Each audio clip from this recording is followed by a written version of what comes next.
distinguished ministers, excellencies, ladies and gentlemen. Good afternoon.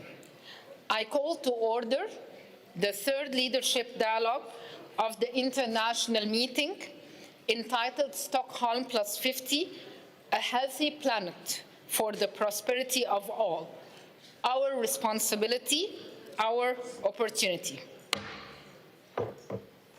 Allow me to take this opportunity to cordially welcome all of you to this leadership dialogue. My name is Yasmin Fouad. I'm the Minister of Environment for the Arab Republic of Egypt, and I'm honored to be and to serve as your co-chair together with my sister, Her Excellency Emma Kari, Minister of the Environment and Climate Change of Finland.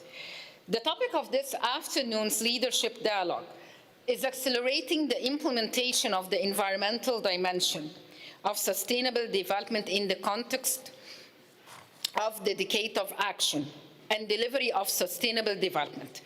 A background paper on this topic has been issued as a document A/conference.238/6. The summary of our discussion will be presented to the closing of the plenary meeting of the international meeting later this afternoon.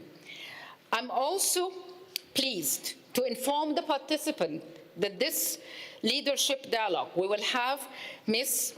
Nozipo Shabalala and the Chief Executive Officer of the Conversation Strategist will serve as our moderator for this dialogue. Allow me at this point to deliver some introductory remarks in my capacity as the co-chair of this important leadership dialogue. Excellencies, we all recognize the need to raise our ambition and to step up our effort for climate action, and we're willing to act upon our ambition. However, for states and stakeholders to act effectively and efficiently, means of implementation must be made readily available to all stakeholders, especially the developing countries. Three things are really needed at that pass in order to raise the ambition. First, the need to scale up the finance to fund the climate financial gap, which is growing even wider. And if we are keen to fulfill the future projects, all past pledges should be committed, in addition to new ones that would be channeled. Secondly, and equally important, the urgent need for technology transfer and a know-how. Not only that, but those technology transfers should be affordable to the developing countries, and solutions must be made for both mitigation and adaptation to ensure a just and equitable transition. Thirdly, raising the awareness and creating a positive public consciousness towards the environmental action as well as the climate action, and start immediate action to integrate the environmental awareness in all educational systems.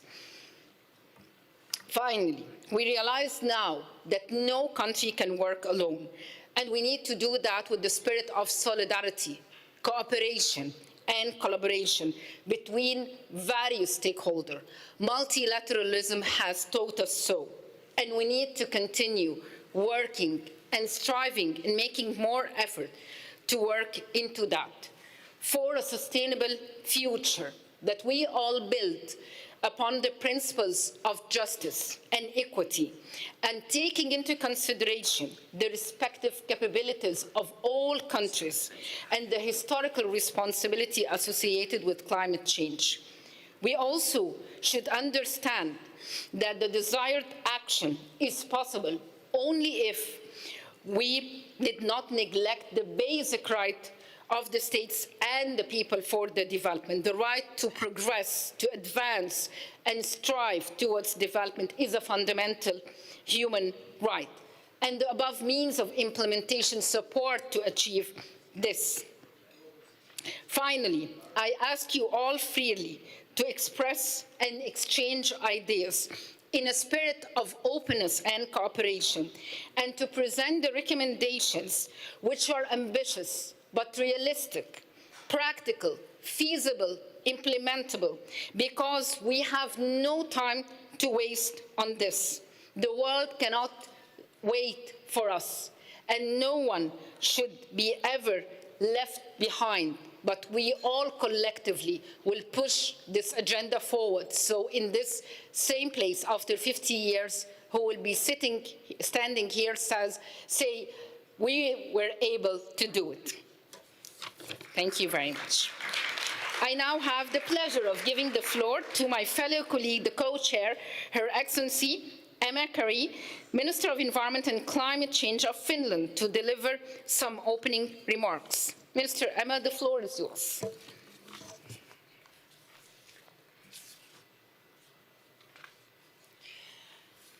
Thank you so much, Minister Fuad. Distinguished presidents, excellencies, colleagues, friends. It is my great honor to co-chair this leadership dialogue together with my sister, dear colleague from Egypt. I also wish to thank Sweden and Kenya for your confidence in Finland, as well as your leadership in co-hosting the Stockholm+50 meeting. 50 years ago, here in Stockholm, a group of visionary leaders gathered to establish the UN Environment Programme.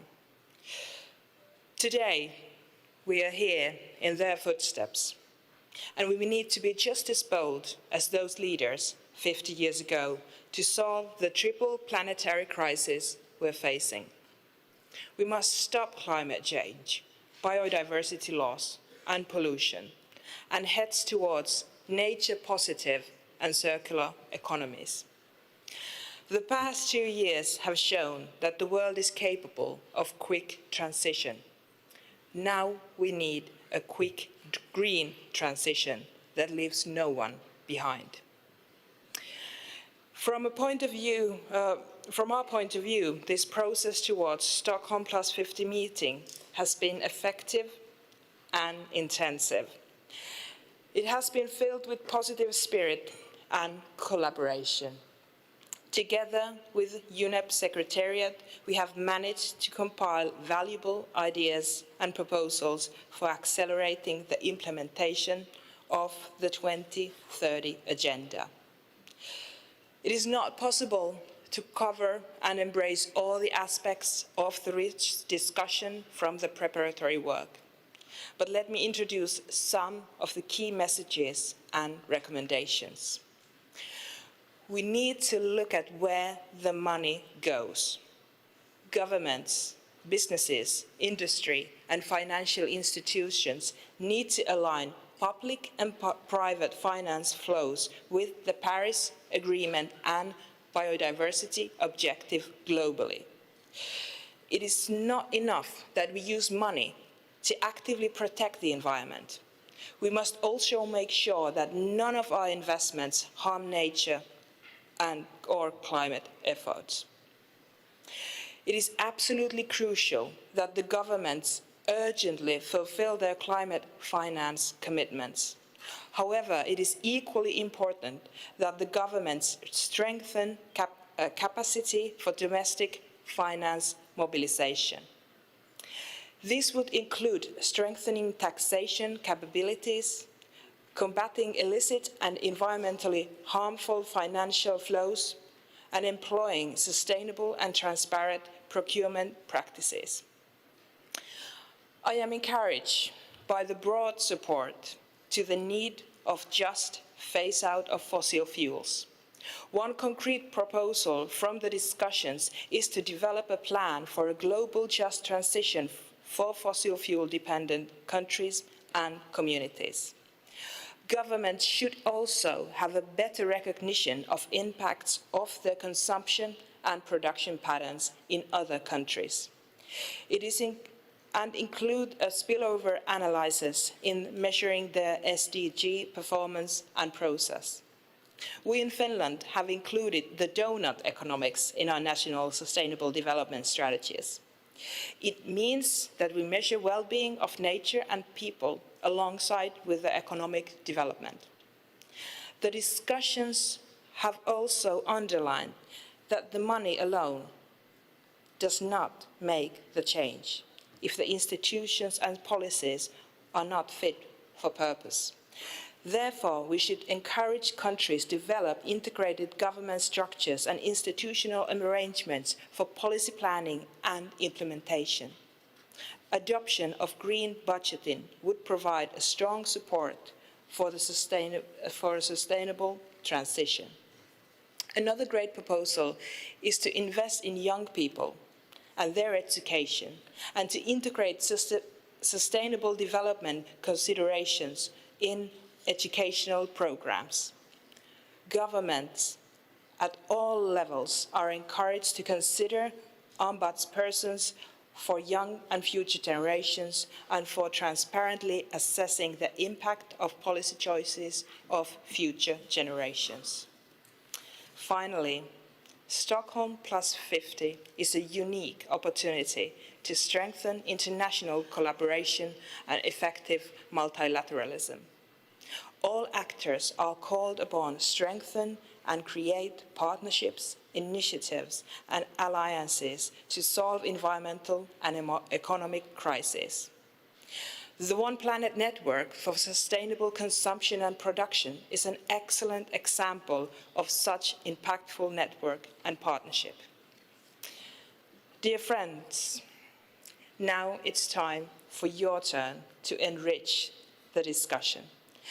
What would be your concrete recommendations and actions by which we could make the climate, environment, and sustainable development objectives come true? I look forward to getting inspired by your innovative and concrete ideas. Now I hand the meeting over to Ms. Chabalala to moderate the interactive segment of the Leadership Dialogue. Ms. Chabalala, the floor is yours.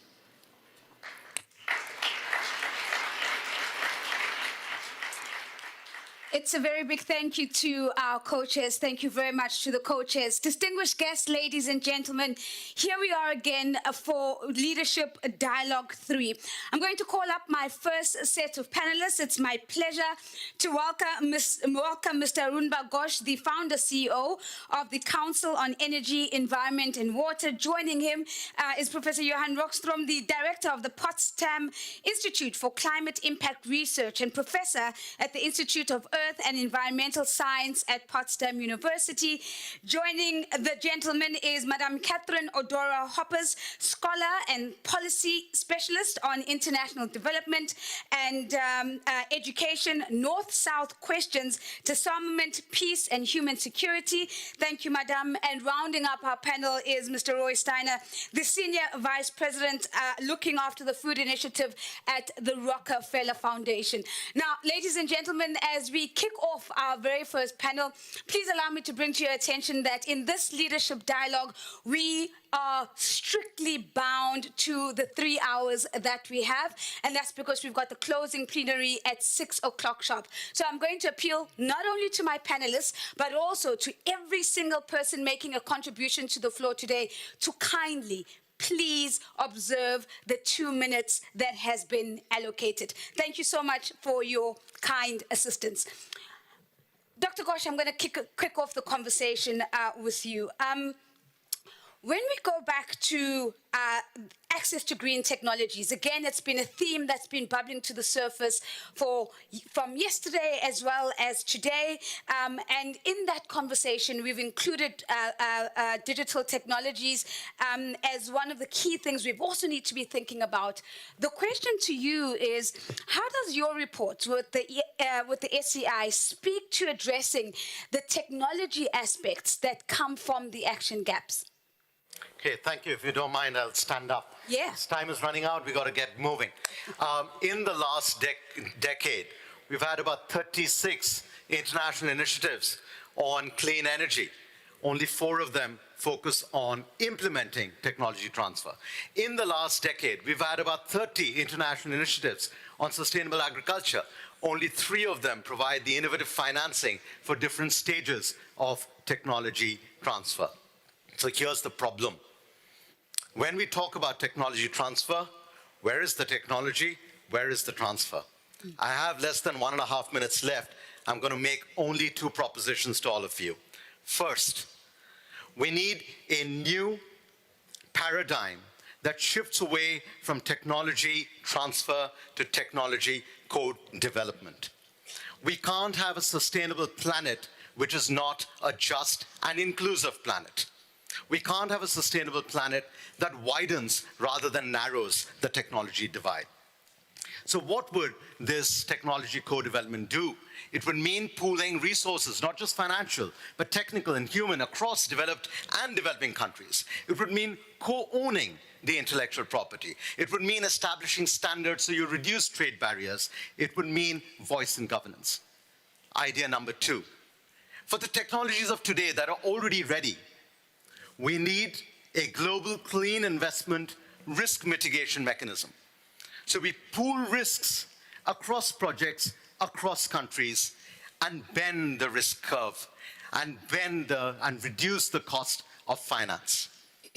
If we can do technology co-development for the technologies of tomorrow, and if we can do risk mitigation at scale for the technologies of today, we can shift away from the technologies of yesterday.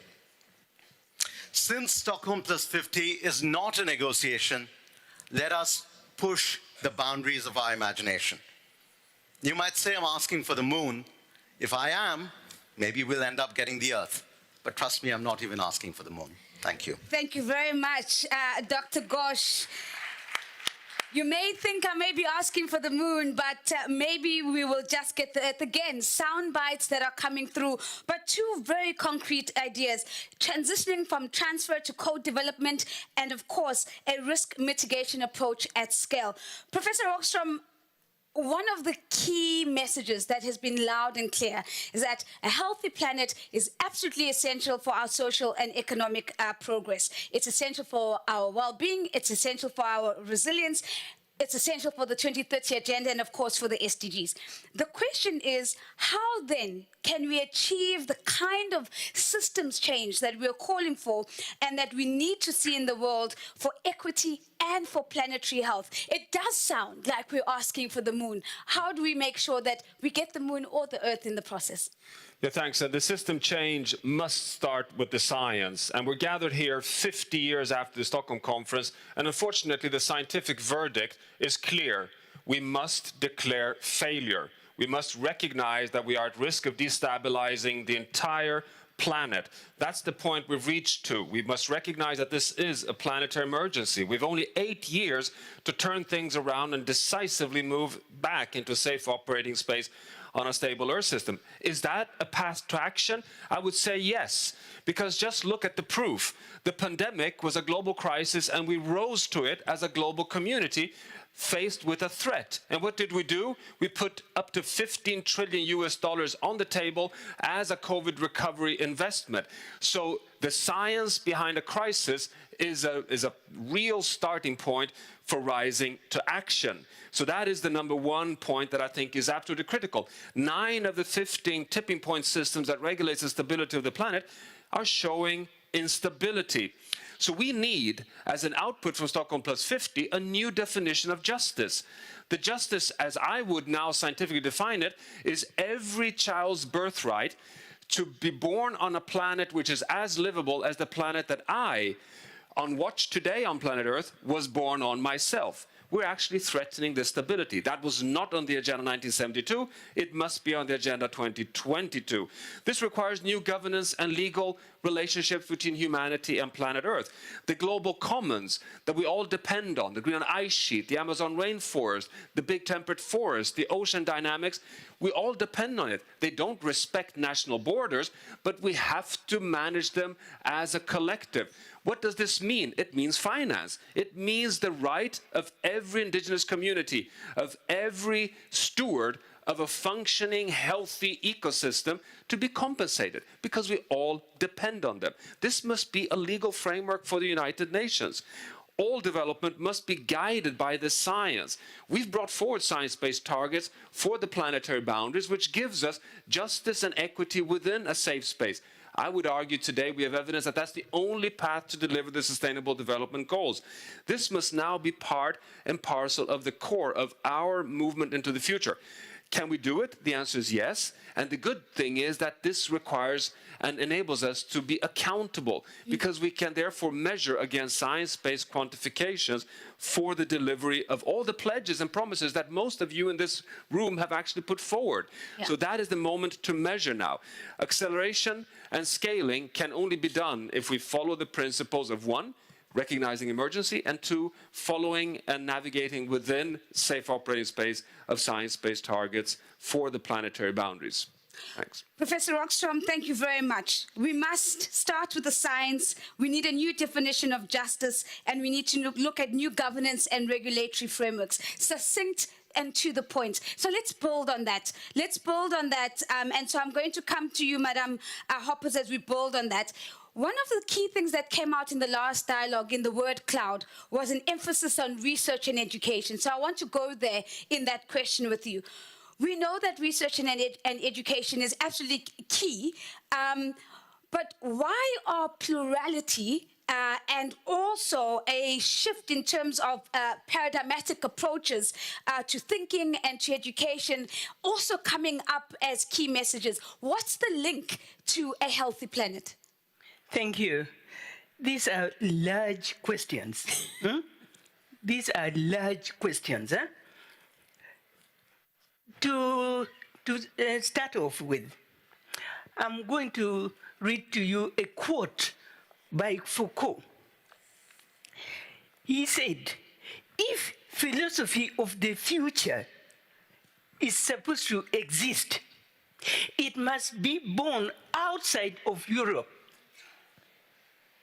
or equally born in consequence of meetings and impacts between Europe and non-Europe.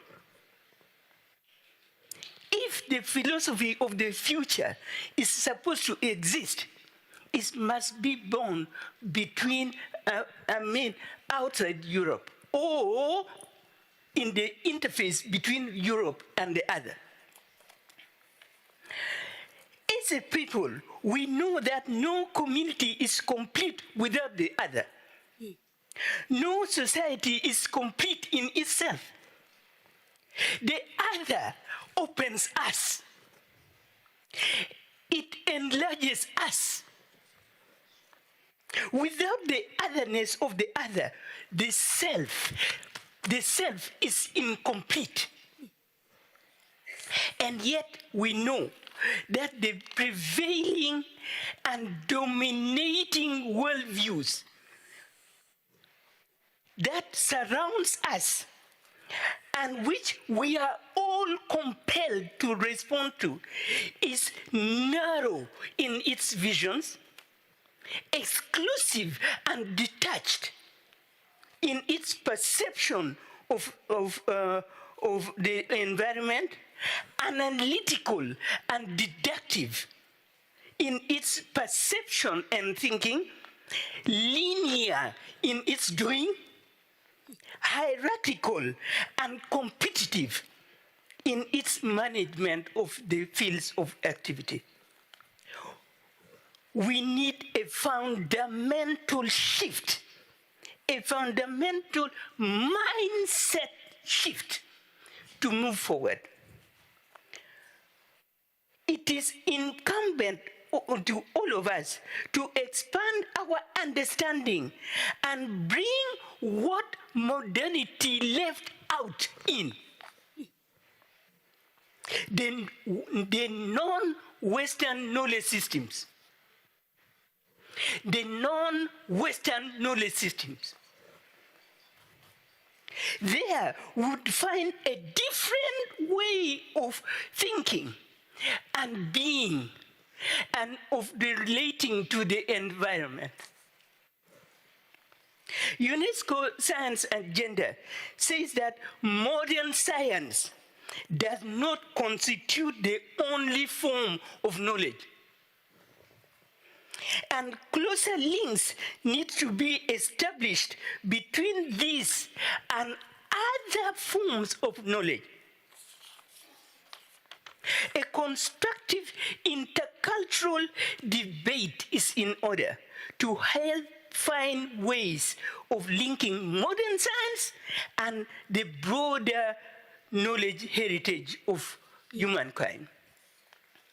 One Archer says this, that modern science is caught on the supply side only. We have discovered all the theories we already know. That is a lie. That is a lie. Consider the demand side of science, where there's still curiosity, amazement, wonder, and beauty. Where do we put all this? You get me? So, to conclude, to remain human and livable, knowledge societies will have to be societies of shared knowledges, in which a solid S is put on the word knowledge itself. Indigenous people cannot be listed with the handicapped, the poor, the women, and the others. No. They live frugally, yes, but they are not poor. They live frugally, but they are not poor. So science and education must be agencies of plurality. Thank you so much, Madam. The word knowledge itself must start ending in an S. That certainly is a soundbite to be tweeted today. Thank you very much, Madam. So, Dr. Steiner, Madam ended on the idea of agency, so I'm going to build on that as I come to you. One of the things that Mr. Kim Steiner spoke about was multilateralism and its opportunity to accelerate implementation. Question to you, sir, is how do we then go about the business of scaling up solutions that are embedded in collective action and move us from a state of urgency, which is the energy we've been picking up for the last 2 days, and move us towards a state of agency? Thank you, Madam Moderator. I was just attending a workshop at the Swedish Parliament hosted by the Baha'i International Community, and the chairperson quoted a scientist who said, "I used to believe that the environmental problem was one of biodiversity loss, carbon emissions, etc., but actually I've come to believe that it's one about the real problem is greed, apathy, and the lack of imagination." And I think when it comes to food system transformation, which is my area, and I want to talk about how to turn that into collective action, we are really lacking imagination. We can't solve our climate crisis without food system transformation, both in the way we grow food and what we eat. And so I wanted to just share 2 ideas, given the amount of time, that I hope will be helpful.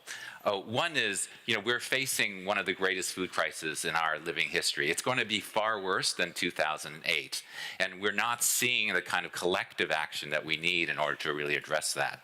So the 2 ideas I wanted to share with the audience is one, when it is the one around regenerative agriculture. We can't respond to this crisis with the tools and ideas of the past. We have to use this crisis to shift the agricultural system so that it's truly regenerative, and we need to come to a collective understanding of what that actually means, how we measure it, and how we implement it. The second is we have to use institutional procurement as a way to create a more nourishing and regenerative food system. And many people are aware we're in this cereal crisis right now, but many people are not aware that when you create, for example, refined grain, we actually take grain, take the most nutritious part of that, 20 to 30%, and throw it away. Simply by shifting from refined grains to whole grains, we suddenly increase the amount of food available by 20 to 30%. We can do that right now. We can do that next month. The question requires us to actually shift old patterns of behavior. Go back to your institutions. People will give you excuses of why we can't do that. All those excuses are false. We can do these kinds of things, but we have to have the imagination, we have to have the willingness to shift patterns of behavior. And I'll leave you with that. Thank you so much. Ladies and gentlemen, I hope you've picked up on the energy of this panel, and I want to transfer that energy. If I remember, the science says you can't create energy, you can only transfer it. So we are transferring the energy from the stage, we're transferring it to the floor. It's a concise energy, it's a precise energy, and it's an energy that allows us to make our contributions within the allocated 2 minutes. Now, to my panelists, I'm going to ask you to please step into your listening posture, because I am going to come back to you and I am going to ask you to react to what you've heard coming from the floor. And so, distinguished guests, ladies and gentlemen, I'm starting off with His Excellency Borislav Sandov, the Deputy Prime Minister on Climate Policies and the Minister of Environment and Water from the Republic of Bulgaria. Your Excellency, you have the floor. Thank you. Also to the panelists, distinguished co-chairs, they're somewhere there, Your Excellencies, ladies and gentlemen. Today, marking the 50th anniversary of UN Conference on the Human Environment, we have only a few years left to implement the Agenda 2030. An ambitious global effort is underway by mobilizing governments, civil society, businesses, and calling on all people to make the global goals their own. A key priority in our future work should be to encourage a better use of finances and the shift of fiscal systems away from environmental harmful activities. The mobilization of finances from all sources and the promotion of the valuation of natural, human and social capital alongside with the financial capital is also essential. The countries should actively mobilize and scale up finances for development and for the environment. Building more resilient and well-prepared economies and societies requires green and digital transition. We must empower the young generation of informed, open-minded, responsible and active citizens that shape society and drive impact. We also should strengthen and establish national mechanisms and institutional arrangements that support cross-sectoral and inter-ministerial policy planning and decision-making. The challenges we are facing today requires complex, multiplayer and multidimensional structural changes, as you said.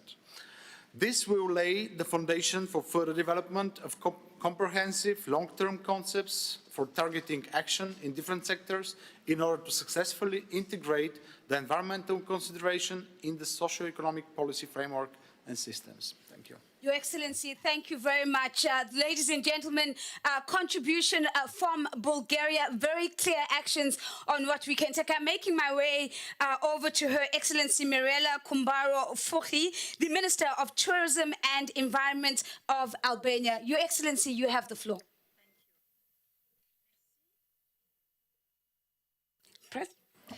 Thank you very much. I am switching into French as another language of UN. Starting by what my daughter, she taught to me. Maman. Mum, you have taken away future and taken us hostage. My daughter told me a few years ago. Her name is Sarah. It's a Mediterranean name. On her father's side, Italian and Arabic and Albanian as her mother on her mother's side.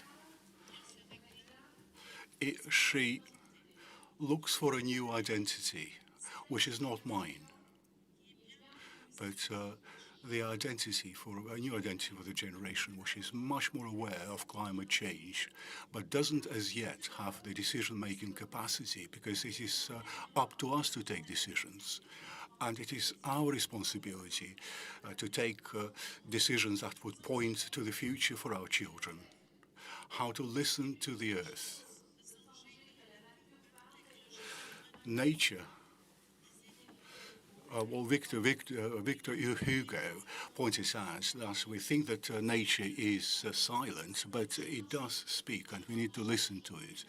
Listen to it in conditions of dangerous climate change that we have unleashed a few decades ago. Because we don't listen to nature, and without doing it, we would not be able to restore nature to the state in which it was at the times of Victor Hugo. For the benefit of my daughter and the new generation, I represent Albania, where we have 12 women ministers and only 4 men.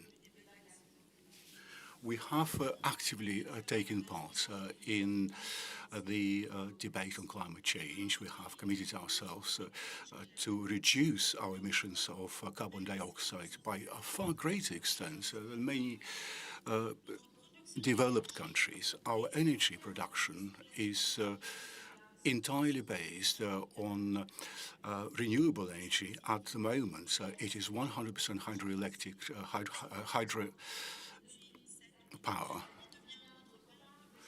Albania is also becoming a tourist country for people who are looking for new destinations. And it's not only beaches and the sun, but above all our nature, geographical diversity, ecological tourism, agricultural tourism, which is the reason why we have in the same portfolio agriculture and tourism. It is protecting the environment.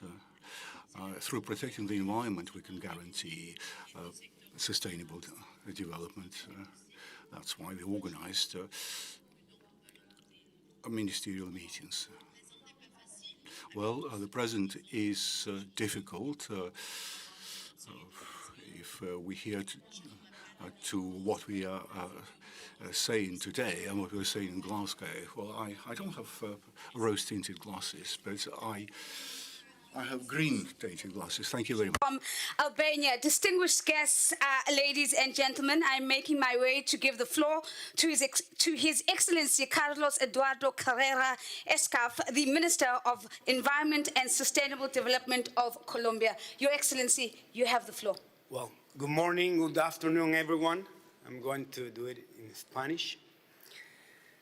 Sus Excelencias, Excellencies, colleagues, friends, Colombia only emits 0.6% of the world's greenhouse gases. However, being this country with the second greatest biodiversity in the world, we have very bold and ambitious goals in terms of climate change and protecting our natural resources. We have approved a roadmap in order to achieve carbon neutrality by 2050. We are updating our RDCs, and we are committed to achieving to reducing our greenhouse gas emissions by 51% by 2030. And at the same time, we have approved the law on climate change in order to achieve these and to set this in law.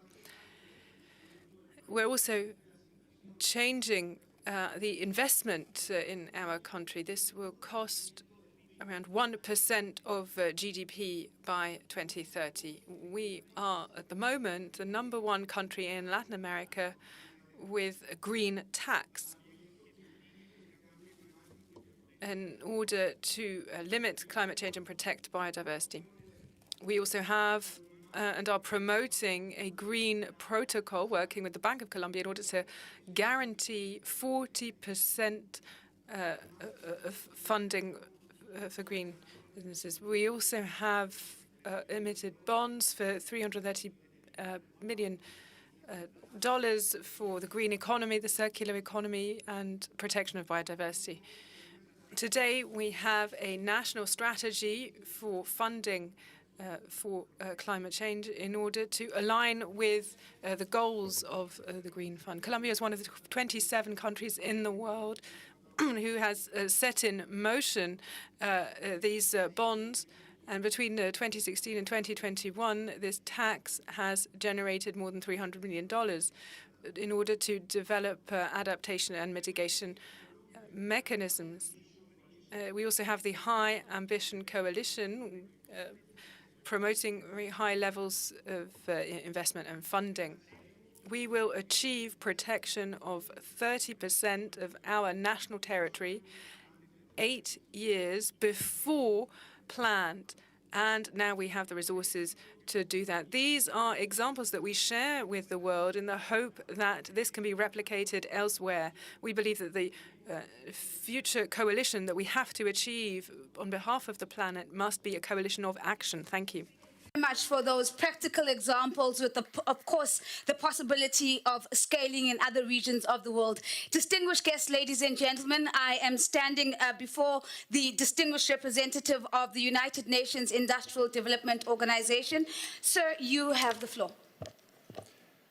Thank you very much, moderator, excellencies, ladies and gentlemen. We live in dramatic times. The COVID-19 pandemic, soaring energy and food prices, and of course the triple planetary crisis, including climate change. The poorest of the poor are the hit hardest by all of this. We must be willing to totally rethink what we do and how we act. What we need is a new start with new energy. Economic development for a just world and for a world without hunger is possible even while we are halting further global warming and bracing ourselves to lessen its impact. But we must act now. Many ask, can we decouple economic growth from environmental and economic exploitation? And the answer is yes. Growth, prosperity, and a healthy planet can go hand in hand. Governments, industry, business, and citizens must act. Action and solidarity.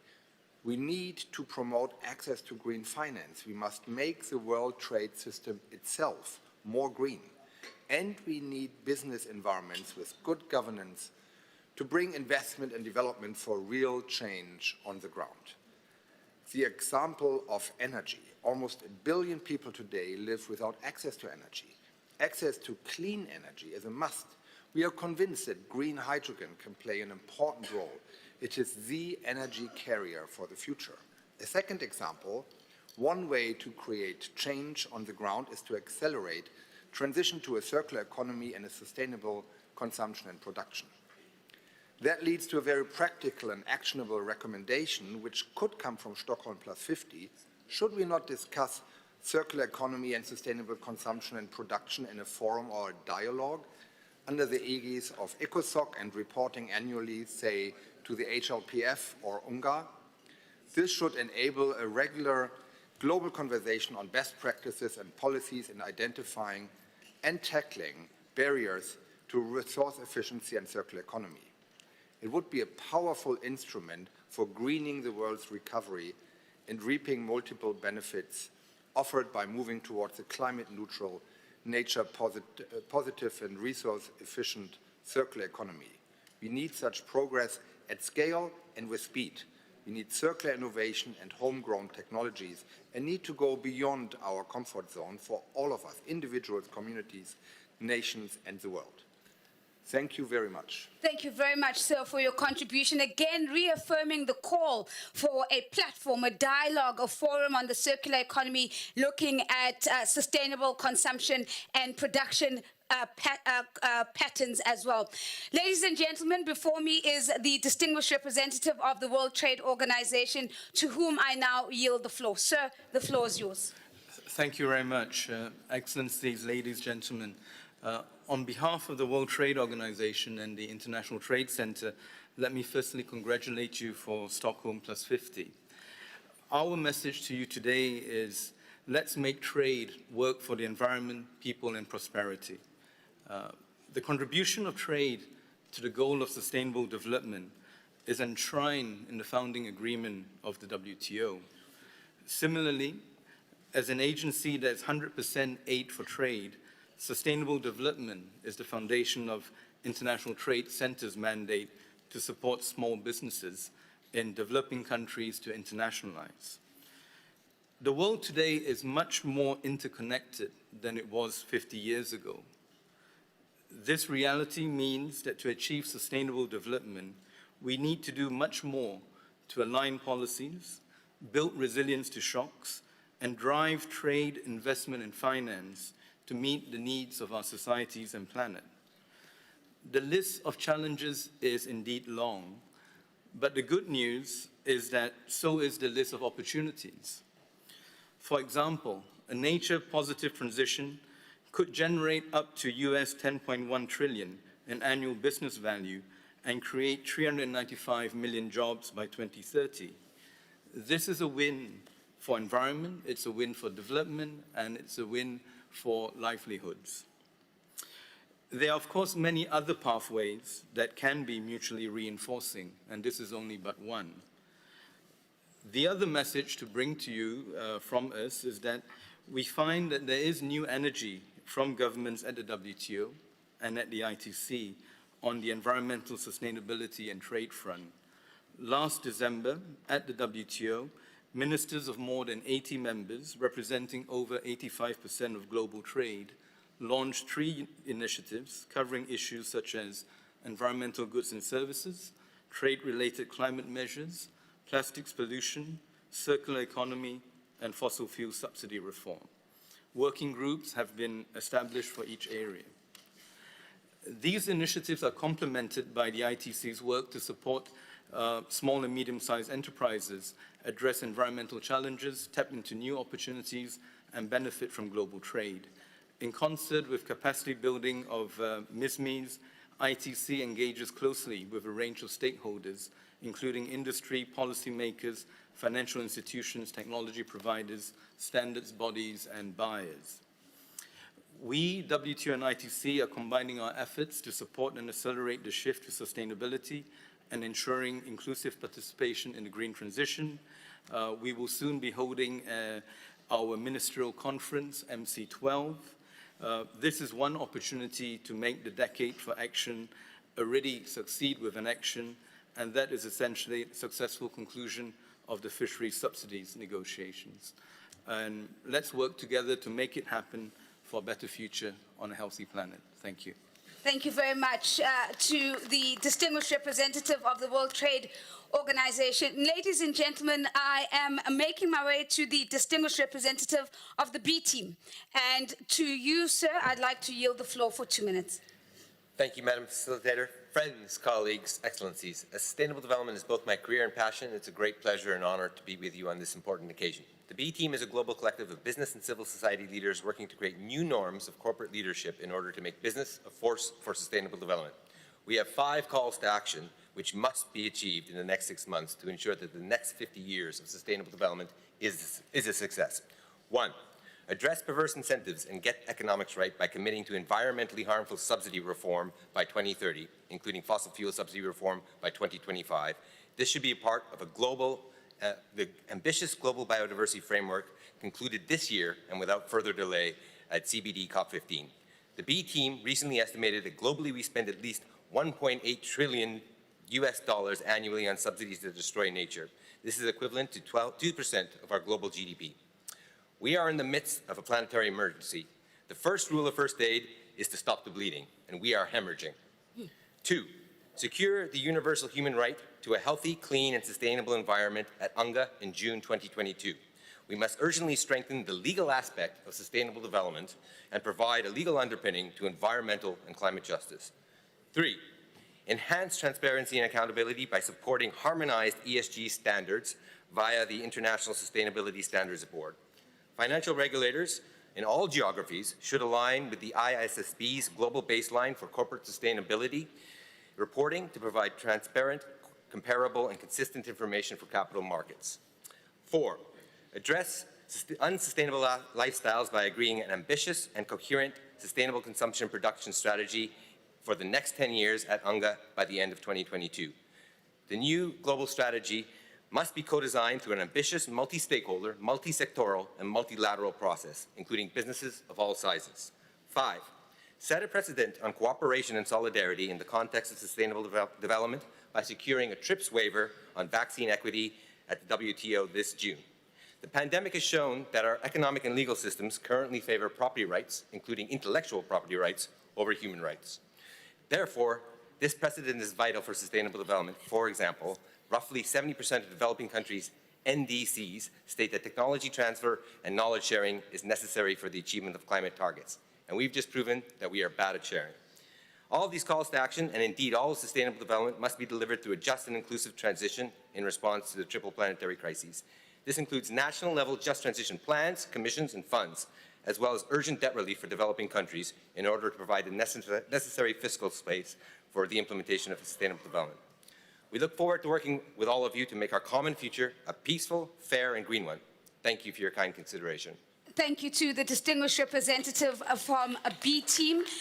Ladies and gentlemen, as I make way to call on our next speaker, once again, a kind request from me. We have 2 minutes allocated to each speaker. This meeting will stop sharply at 6 p.m. I do want to give every single speaker an opportunity. This is me asking you to help me. Make sure that we get the job done in the allocated time. All right. So within that, it is my pleasure to give the floor to His Excellency Murea Raideda, the Minister of Environment from Jordan. Your Excellency, you have the floor. Thank you, Madam Moderator.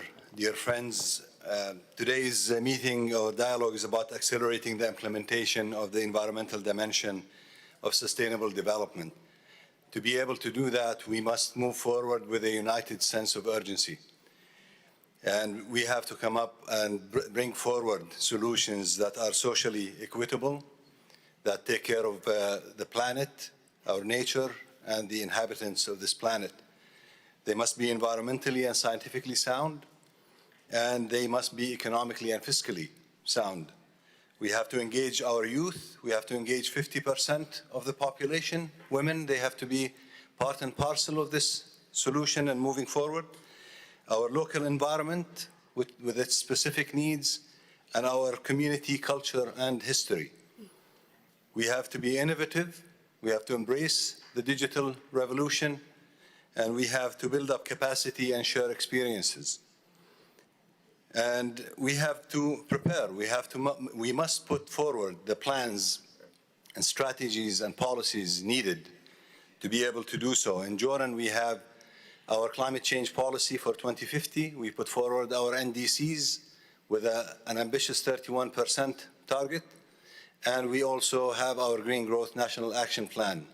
So you have to get your homework done. We have been celebrated recently for having the first monitoring, reporting, and verification system in the developing world for greenhouse gas emissions tracking. And then it comes time for action. Yeah. Finance is needed. It has to be the right amount. There has to be ease of access. It has to be accelerated. And at the same time, it has to be transparent. During the May Ministerial in Copenhagen, I called for a dashboard to be established where we can see where the 100 billion are, what happened to them, and who is it going to. And at the same time, let's learn from the lessons of yesterday and today. Let's not have crisis amnesia. We have many lessons that we have learned from yesterday and today, and let's hope that in 50 years, when the next generation meets, they'll look back at this day and say, these guys have done something. Sure. Thank you. Your Excellency, thank you very much. Let's not have crisis amnesia.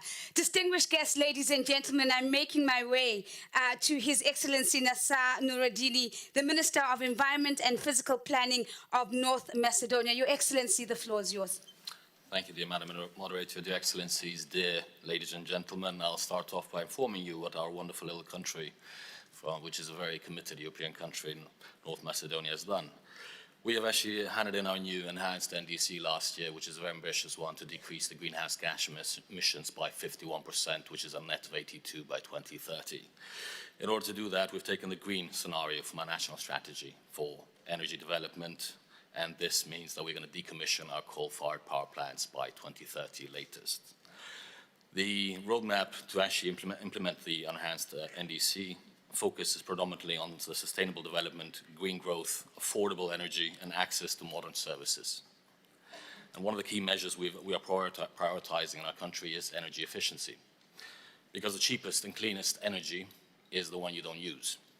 At the same time, we're funding it through the state budget. We're also blending it with IFI loans in order to support the municipalities and our citizens with subsidies, which at the same time actually creates the green jobs we're all speaking about. We're also implementing the policies that the polluter pays principle to start the circular economy. And I'd like to inform you that we as a country have increased the protected area in our territory from a small 8.9% a couple of years ago to 14% now, and we aim to achieve 20% by 2025. Because we believe a healthy biodiversity is a healthy environment for our citizens to live in, and an investment will return in socio-economic benefits for the local citizens. Dear friends, what I'd actually like to finish off with is to say that for the last 3 years I've been a minister and I've had the honor to attend these conferences. And as one of your panelists mentioned earlier, is that often we always hear the time is now. However, though, today we're speaking about adaptation. In reality, I guess the time was yesterday. We're having to adapt to the new reality. So I urge the larger industrialized countries, as mentioned by one of your panelists earlier, to help and share the technology so we can curb the costs for the smaller and for the developing countries that are trying to achieve these ambitious goals set to us as one unified planet. Thank you for your time. Your Excellency, thank you for your contribution. A round of applause indeed. Distinguished guests, I am making my way to His Excellency Adrian Pena, the Minister of Environment from Uruguay. Your Excellency, you have the floor.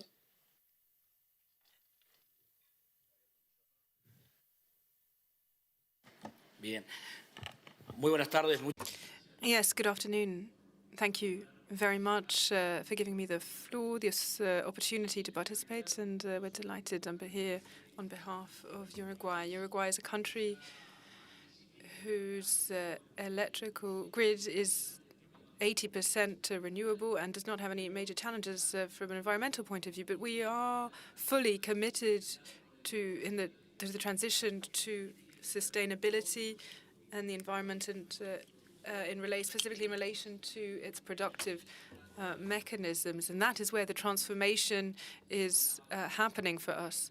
We value our fields, our natural resources that are really threatened. The role of biodiversity of the wetlands is fundamental. We know that this transition has costs, and therefore I think it's very important that we advance towards certification and towards incentivizing producers, and especially those who make the decisions. In this sense, Uruguay is affected by climate change, and we are fighting for political parity in mitigation in this area. A lot of developing countries are unfairly impacted by this. Uruguay is an exporter country and will be seriously affected by droughts, by rising sea levels, and this would impact our economy. We need a commitment from developed countries to give us the necessary means to face up to this transition. We have been fighting for 50 years because we are not achieving our objectives, the goals that we set. This is a problem. Our action plan must say very clearly that we don't all have the same responsibilities, and this is why we are calling for action from those countries who have significantly more responsibility to bear in this. Thank you very much. That's the contribution from Uruguay. Thank you very much for your energy and the generosity of your applause, ladies and gentlemen. I'm moving now to the distinguished representative from the Norwegian Forum for Environment and Development. And Madame, you have the floor. Thank you. My name is Ingrid Rostad, and I speak on behalf of the Norwegian Forum for Development and Environment and the NGO major group in UNEP. It has been 50 years in Stockholm, 50 years of environmental policy and law, but we are still in trouble, even more so now than ever.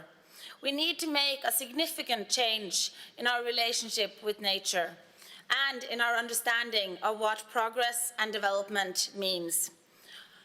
A growing economy depends on increased energy and material input. We know this delivers wealth, but it doesn't deliver well-being. In fact, wealth tends to trickle up, not down. We need to shift to an economic model that delivers well-being within planetary boundaries, moving away from the overexploitation of ecosystems. This demands stronger environmental legislation, but in order to ensure efficient and effective implementation of existing and coming multilateral environmental agreements, we need to significantly increase the funding for the implementation of international environmental law and strong compliance mechanisms in these conventions. If we are to improve our relationship with nature, the mad rush for ever-increasing profit cannot continue. We need to hold businesses accountable for the consequences of their work and strengthen the access to justice. To ensure environmental justice, we need to ensure remedies for those who have suffered environmental degradation to ensure that their rights are upheld. Human rights and healthy and safe environment are intrinsically linked. A healthy and safe environment is essential to the enjoyment of human rights, and access to human rights is essential to the protection of the environment. We need to recognize the right to a healthy and safe environment as done by the Human Rights Council. We also need to take a collective responsibility for protecting environmental defenders, the brave people risking it all for our common good. Thank you. Thank you very much to the distinguished representative. Thank you so much. Ladies and gentlemen, distinguished guests, I'm yielding the floor now to the distinguished representative from Parents for Future Botswana Global. Madam, you have the floor. Thank you. I'm a young activist and I'm a mother. As Parents for Future, we are a global movement that connects parent climate activists across the globe. We push for effective climate action in line with the principle of climate justice. We are determined to contain the climate crisis and ensure a livable future because we love our children. We as parents want to speak for our children, many of them too small to even understand the danger they are in. We are striving to give them the voice that they themselves do not yet have. Climate change is a great danger to my country. We have a semi-arid climate, low soil fertility, and highly variable rainfall, leading to a very low agricultural potential. The climate crisis threatens the little arable land we have, and therewith our food security. One of our great income contributors is tourism. People from all over the world come to admire our pristine ecosystems. These are also under threat by the warming of our planet. For poverty reduction, equity, and sustainable development to succeed in Botswana, the climate crisis must be contained. How can we do that? We parents have released a letter signed by organizations and individuals from all over the world that calls for the end of fossil fuels. We recommend governments to negotiate, adopt, and implement a fossil fuel non-proliferation treaty for the sake of the children we love. This treaty should lay out a binding global plan to end the expansion of any new coal, oil, or gas production, phase out existing production of fossil fuels in a manner that is fair and equitable, ensure a global just transition to 100% access to renewable energy globally. Look around in this hall. Most of the people in here have children. We are the biggest group. If we all want to bring change, we can. Let's do it. Thank you for your attention and your future action and your job to finally secure the future of all our children, because we all love our children. Thank you. Thank you very much, Madam. Distinguished guests, I am yielding the floor to the distinguished representative from the United Nations Capital Development Fund. Madam, you have the floor. Thank you very much. As the Executive Secretary of the UN Capital Development Fund, a few months ago we submitted our new strategic framework for the next 4 years to our board. In this strategic framework, we make a strategic decision to make climate, energy, biodiversity, finance one of the 5 thematic areas that we have at the fund. The fund is a unique part of the UN system where we are able to deploy financial instruments, loans and guarantees into these spaces, and therefore catalyze and mobilize funding. One of our main funds is a global fund for coral reefs, where we endeavor to protect and preserve coral reefs. That's a blended finance fund of $625 million. Regarding climate finance, UNCDF will deliver accelerated and enhanced volumes of financing and support for climate adaptation to vulnerable communities and LDCs. One of the features of our fund is that we support the 46 LDCs, the frontier markets of today and the growth markets of tomorrow. In this, we will have a nature-based solution as a key focus area for our climate solutions and for green economies. Regarding clean energy, UNCDF will increase resilience in the LDCs by supporting an energy transition agenda that emphasizes renewable and clean energy and products that drive green growth. Regarding innovative initiatives that catalyze finance for integrating biodiversity conservation into business models, we continue to work closely with our partner agencies, UNDP, UNEP, and others, to really bring biodiversity financing to the fore, defining nature assets and investment into nature assets. In closing, I will look forward to the leadership in this space and join that leadership in environment financing, and we do so as the catalytic financing agency of the United Nations. I wish to thank UNEP as well for inviting us to this forum. Thank you. Thank you very much, Madam. Thank you for keeping to the time. Distinguished guests, ladies and gentlemen, very close by me is His Excellency Bhupender Yadav, the Minister of Environment, Forest and Climate Change from India. Your Excellency, the floor is yours. Thank you. Excellencies, ladies and gentlemen, India is making rapid strides toward inclusive and overall sustainable development, especially in the environment dimension. This is being done both at national level and globally through international partnership. To illustrate just a few recent examples, more than 90 million new cooking gas connections have been provided in the last few years. This is providing cleaner cooking fuel and improving health of women. Around 400 million LED bulb and light installations have been distributed over the last few years. This is significantly improving energy efficiency and reducing 40 million tons of CO2 every year.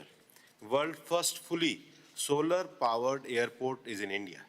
Indian railways are moving toward complete electrification and increasing the use of solar power.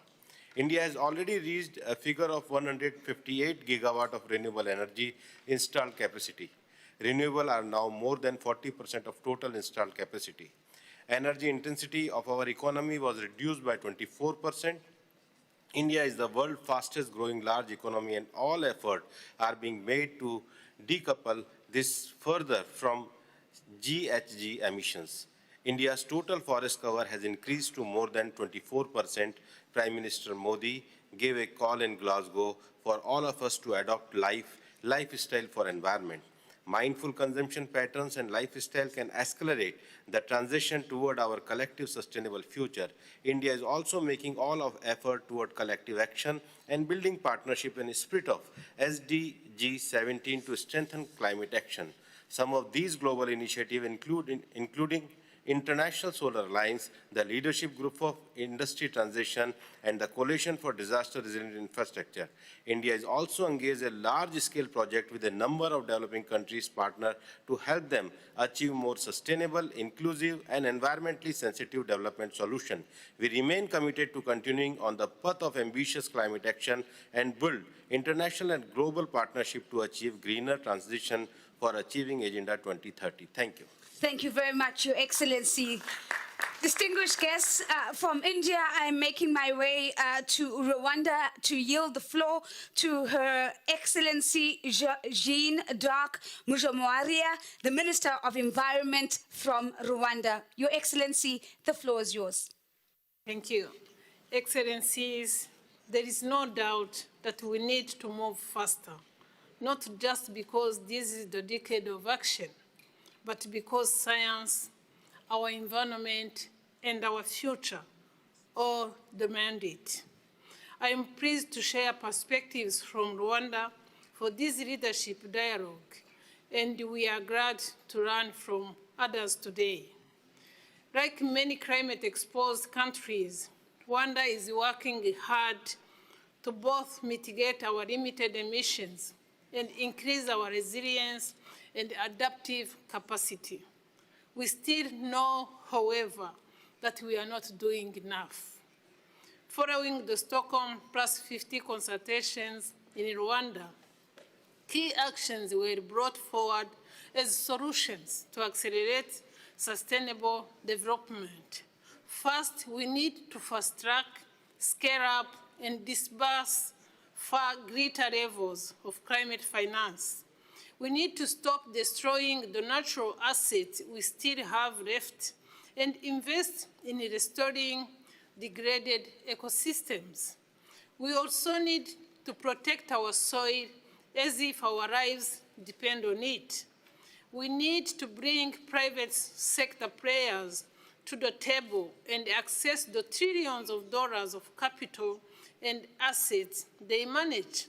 In Rwanda, our National Green Investment Fund is working with different partners to tap into these resources. Finally, we need to have a greater diversity of voices. We cannot expect communities to own solutions if they are not part of developing them. A clear message from our Stockholm+50 consultation was to mainstream vulnerable groups' needs into policies and practices. They told us, nothing for us without us. We need to listen more carefully to communities around the world. They are on the front lines of the fight against climate change, and they already have the most to lose. Thank you for your kind attention. Thank you, Your Excellency. Nothing for us without us. Distinguished guests, ladies and gentlemen, I am making my way to His Excellency D. Maxwell Sir Kema Sr., the Minister of Foreign Affairs of Liberia. Your Excellency, the floor is yours. Thank you very much. It is noteworthy to state that Liberia signed onto the Stockholm Convention 20 years ago on May 23, 2002, after its launch, and subsequently fully ratified the convention on May 17, 2004, 2 years later, following the establishment of the Environmental Protection Agency as the government of Liberia's agency in charge of managing the environment and coordinating all multilateral environmental agreements. Since the ratification of the Stockholm Convention, Liberia has completed its national implementation plans and several other activities. 5 decades later, with funding support from the government and people of Sweden, we reconvened between March 7, 2022 and May 4, 2022, to take stock of national achievements under the Stockholm Convention, as well as to start the development of strategies for the May-year international meeting, the Stockholm+50, here in Assembly. We assure this conference that Liberia has accelerated its steps in ensuring that we fulfill our commitment by developing plans, strategies, programs, action plans, regulations, and standards to address our environmental challenges, notably our latest endorsement among the world's ministers of environment in March 2022 of the banning of single plastic, which was held in Nairobi, Kenya, and the submission of our revised nationally determined contributions as required by the Paris Climate Agreement to solve the global climate crisis. The government of Liberia appreciates the gains made since the Stockholm Declaration and further reaffirms its full commitment to accelerating the implementation of the environmental dimension of sustainable development in the context of the Decade of Action and Delivery for Sustainable Development, and to the outcome of COP26 and other protocols and conventions on climate action, and to work with all stakeholders to efficiently manage its natural resources to meet the targets of the Sustainable Development Goals. In conclusion, acceleration of actions to achieve a healthy planet for the prosperity of all is not a choice, but a necessary imperative moral obligation for us alive and future generations. I wish us all fruitful deliberations. Thank you. Your Excellency, thank you very much. We're not faced with a choice, but with a moral imperative. Thank you very much. Distinguished guests, I'm now going to the distinguished representative from the Fossil Fuel Non-Proliferation Treaty. And is that you, Madam? Please go ahead, if I can ask you to take the floor. Thank you. Hello, everyone. I am Mitzi Janelle Tan, and I'm from the Philippines. I'm a youth climate justice activist, and I just came from the climate strike, where young people and civil society are tirelessly yelling for climate justice and to keep fossil fuels in the ground. The same chants that have been demanded on the streets for decades. And now I am here with you at the climate conference, yet another climate conference, asking again to be listened to. My country, the Philippines, has had the highest number of extreme weather events in the past 20 years. I grew up in the climate crisis. I grew up being afraid of drowning in my own bedroom, seeing our communities consumed by floods, stranded on rooftops, forgotten by our so-called leaders. We are paying the consequences for the greed of the fossil fuel industry. For too long, there has been a lack of political will and a lack of political courage. For too long, we have been stuck in a system where the government and the fossil fuel industry choose profit over people time and time again, a system that measures society's development on GDP and economic growth and the exploitation of the global south, and not actual human development.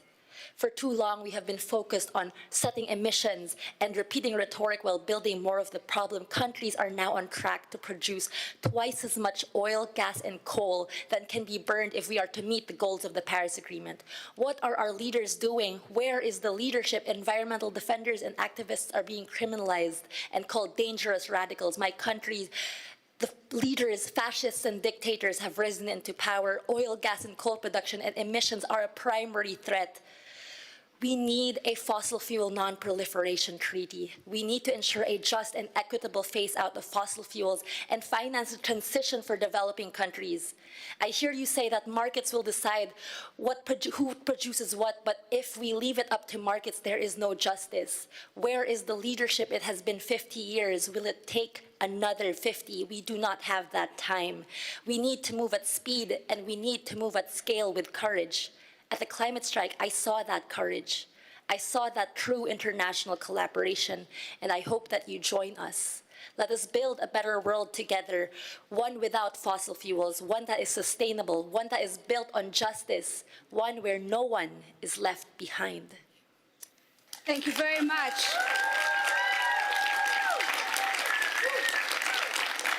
Thank you very much to the distinguished representative. Distinguished guests, I move now to our next distinguished representative representing the SPC Youth Constituency, Lamos Juventud Unida en Acción. Over to you, please, Madam.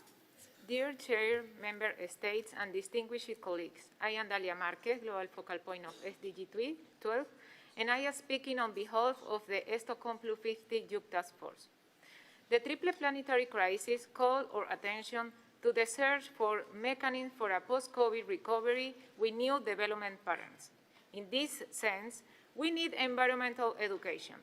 We must all be aware that the well-being of humanity and the full enjoyment of human rights and sustainable peace depend on the environmental conditions. Impunity in cases of large-scale damage to the environment must stop to ensure environmental justice and peace. Therefore, we call for the recognition of the ecocide as a crime against humanity in the Rome Statute, as well as the strengthening of the environmental rule of law in national and international level. To achieve sustainable development without leaving no one behind, the strengthening of Sud-Sud, North-Sud, and triangular cooperation is needed. Financial commitments created to support developing countries under multilateral environmental agreements needs to be fulfilled. We need legally binding treaties, commitment, and actions. Change are required in public policies and management, investment and financing systems. Industrial policies must be supported by standards on the efficiency in the use of inputs and must include restrictions of the use of substances of low reuse capacity. Governments must stop the investment in production systems that threaten the environment. The reduction of taxes or friendly taxes and investment for industry with sustainable production patterns will allow the growth and increase of sustainable production. Finally, the permanent presence of children and youth and the consideration of our contribution in decision-making spaces is fundamental. The power in youth. Thank you so much. Thank you very much to the distinguished representative. Ladies and gentlemen, distinguished guests, I'm yielding the floor now to distinguished representative from the Zimbabwe Environmental Law Association. Sir, you have the floor. Thank you very much. My name is Mtuso Liwayo. I work for the Zimbabwe Environmental Law Association, and we work to promote democracy, good governance, and sustainable development using natural resources as a pillar. So I think what is required is basically a transformational shift in economic and governance systems and also collective action if we are to reduce poverty, inequality, and achieve sustainable development goals and sustainable development. And this requires the strengthening of provisions on environmental rights in laws, policies, and institutions in the wake of climate change, environmental degradation, biodiversity loss, and pollution. Environmental rights are critical tools for ensuring that African communities are not left out of the environmental and development decisions. Environmental rights ensure that all people, including those that are living in poverty, have a voice and play an active role in shaping the future and can live and work in a clean and healthy environment. These environmental rights are a counterweight against discriminatory practice and destructive and unsustainable projects that harm vulnerable groups, destroy the environment, and lead to environmental and land conflicts. What is also most important is the implementation and enforcement of these laws and policies. So we may have them, but if they're not implemented and enforced, then we have some problems. So there's need for robust enforcement and implementation of policies. We also need to strengthen institutions that deal with the environment. That is through human and financial support, especially the responsible ministries of environment. Of course, improving capacity and awareness is also critical so that those that are affected by these decisions are aware and have the understanding and also have initiative that they can take in terms of holding those accountable, responsible. We also need incentives. These are also critical in terms of political and economic incentives. Then lastly, we would also need an environmental rights treaty in Africa to promote environmental rights as human rights and also include stakeholders that include youth, women, people with disabilities in the policy and decision-making processes. Thank you. Thank you very much to the distinguished guest representative from the Zimbabwe Environmental Law Association. Distinguished guests, ladies and gentlemen, I'm yielding the floor to His Excellency Aram Meymarin, the Deputy Minister of Environment of Armenia. Over to you, Your Excellency. Thank you. Distinguished speakers, respectable panelists, and moderator. First of all, I would like to thank the organizers and the co-chairs for creating this important platform to unite all of us around common aspirations and goals. The vision of government of Armenia towards green transition and climate resilience rests on the principles of green, resilient, and low-carbon growth, ranging from reforestation at scale to investments in renewable energy and energy efficiency. As highlighted in energy sector development strategic program in 2040, the target of government of Armenia is to reach 15% of solar energy share in total energy production by 2030, and the share of zero-emission power generation in the total will reach 54%. The Republic of Armenia is a mountainous, climate vulnerable, and low forest cover country. The country faces significant climate-induced risk, particularly in increased frequency of extreme weather events and their after effects, droughts, flooding, landslides, and wildfires. Yet, thanks to its forests, Armenia has the possibility to reduce the risks of such disasters also. We recognize that increasing the country's forest cover is crucially important in terms of reversing land degradation, combating desertification, halting biodiversity loss, and combating climate change, not only in our country, but in the whole region, which is a step forward towards achieving the 2030 Agenda for Sustainable Development. According to the recent data, the forest cover of Armenia is about 11% of the total area of the country, which makes Armenia a low forest cover country. On the other hand, Armenia has undertaken a commitment to increase the country's forest cover to 12.9% until 2030. This means that thousands of hectares of new forests will be added, and we already started the process.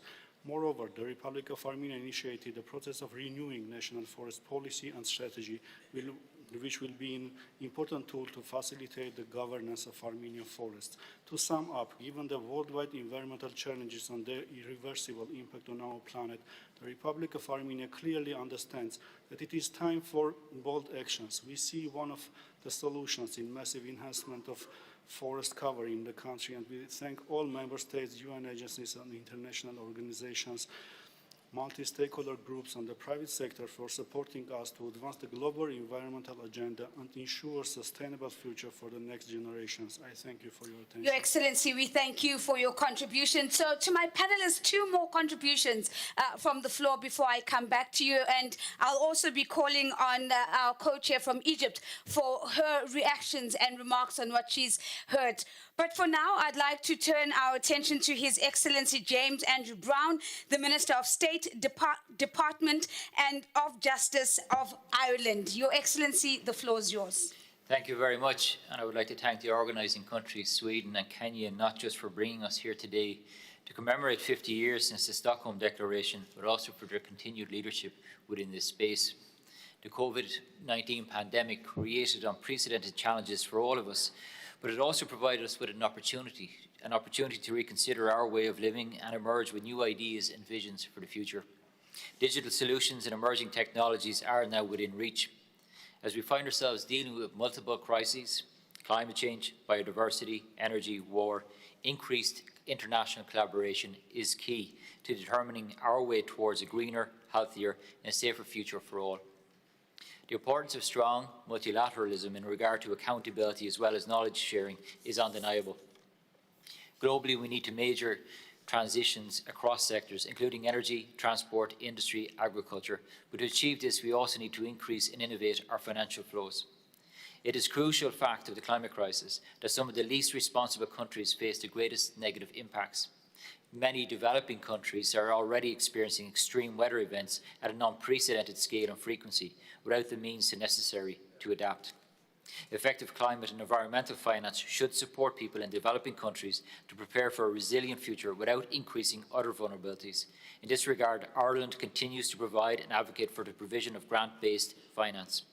Domestically, Ireland has taken a number of steps to move our relationship with nature from a place of extraction to one of rehabilitation, with strong legislative and governance frameworks.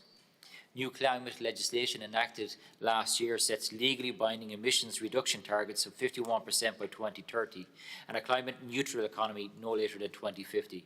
Ireland is also currently developing a circular economy bill which will place a national food waste prevention roadmap on a statutory footing alongside a new clean air strategy and a just transition commission alongside other measures this year.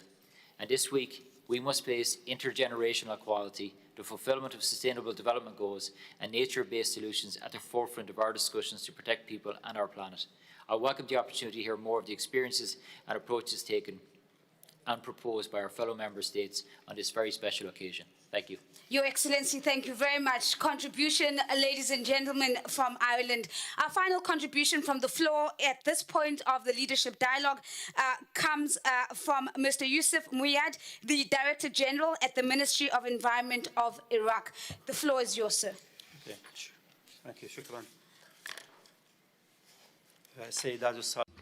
Ladies and gentlemen, allow me to express my sincerest thanks and appreciation to you and for your efforts to organize this dialogue that promotes international cooperation and unite international visions to implement SDGs at the environmental level through national initiatives. In Iraq, we have focused on introducing the SDGs into our laws on improving environment, and also we have integrated multilateral agreements. And our report on sustainable development included a commitment that our NDC document, one of the objectives to achieve SDGs in Iraq.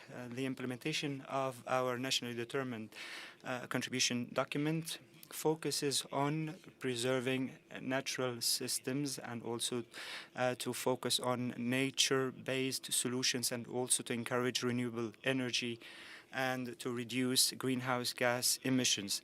The outcome of NDC will be a tool to implement our goals and link them to SDGs such as poverty alleviation, technology transfer, support of women, and preserving soil and clean air. We are working on preparing a strategic document, the green paper, that will help us achieve sustainable development, and also will be an action plan to implement our NDC document for Iraq and to encourage green investment and eliminate obstacles at the legal level in order to transfer to the sustainable green economy that has different sources and resources.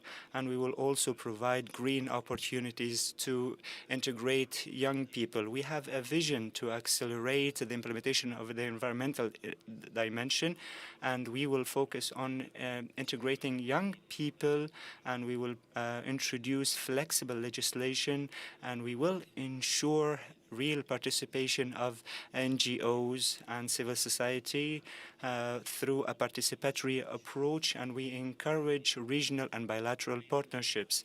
We also focus on security and peace in order to implement international commitments, especially at the level of implementing SDGs. We encourage alliances, and we have joined the Methane Initiative and the NDC partnership, as well as the Financial Ministers Initiative.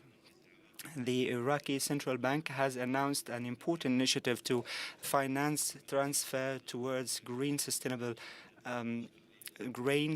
sustainable growth, and this relies on renewable energies.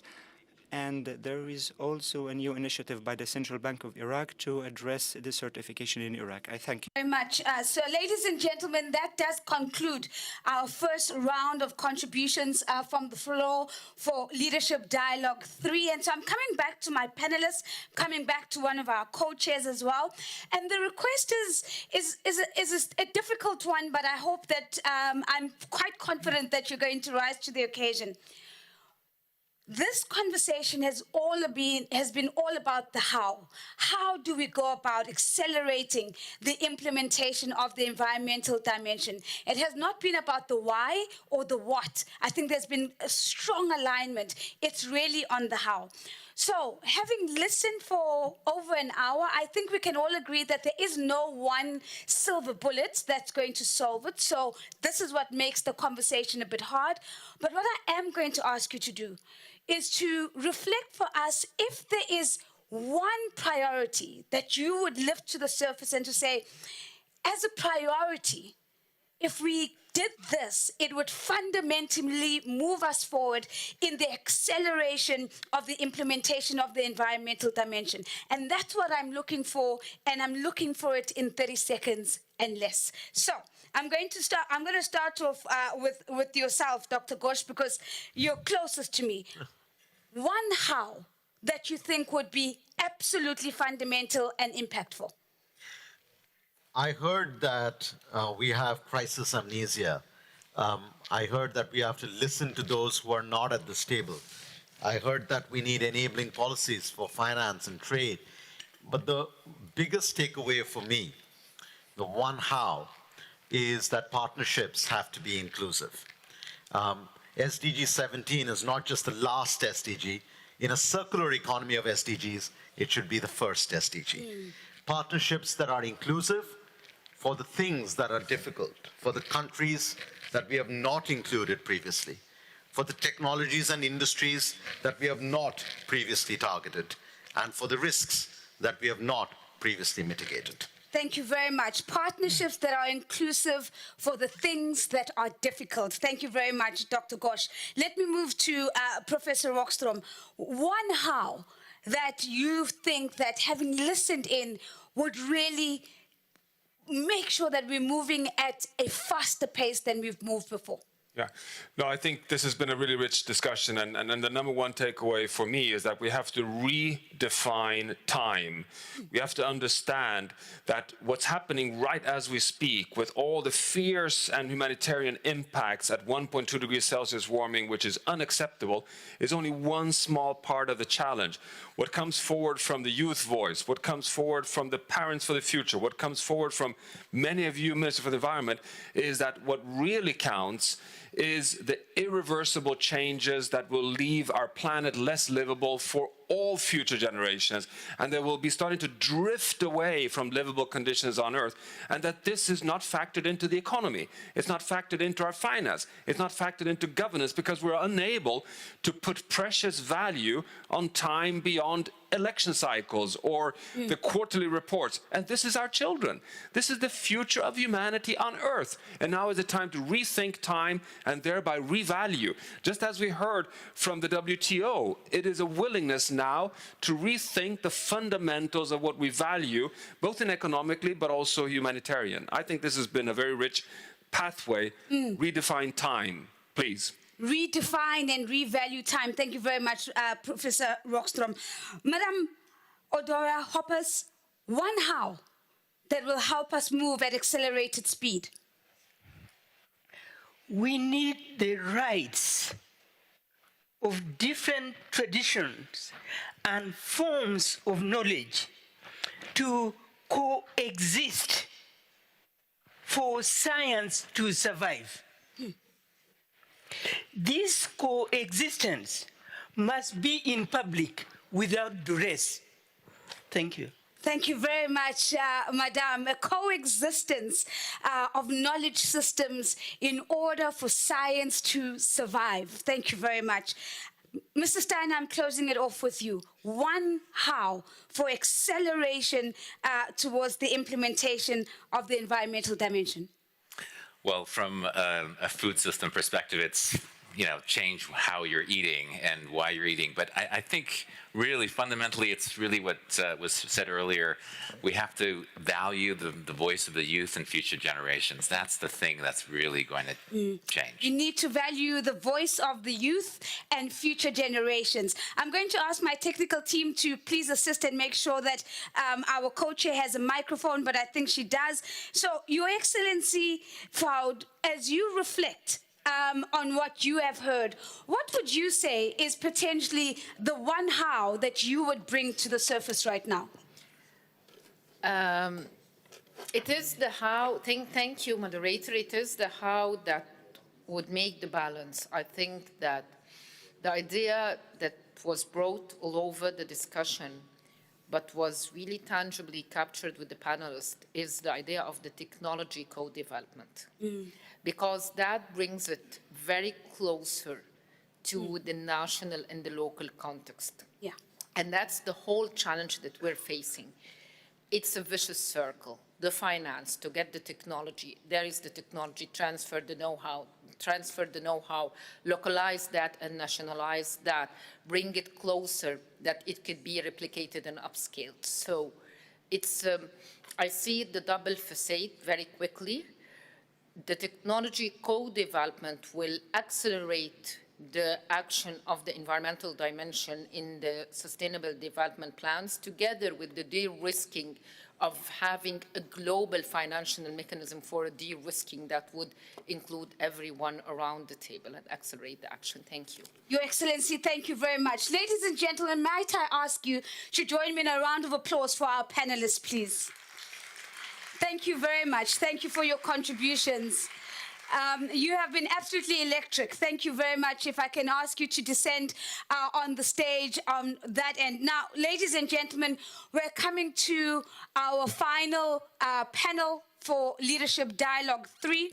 It's my pleasure to welcome onto the stage Mr. Ibrahim Theo, the Executive Secretary of the United Nations Convention to Combat Desertification.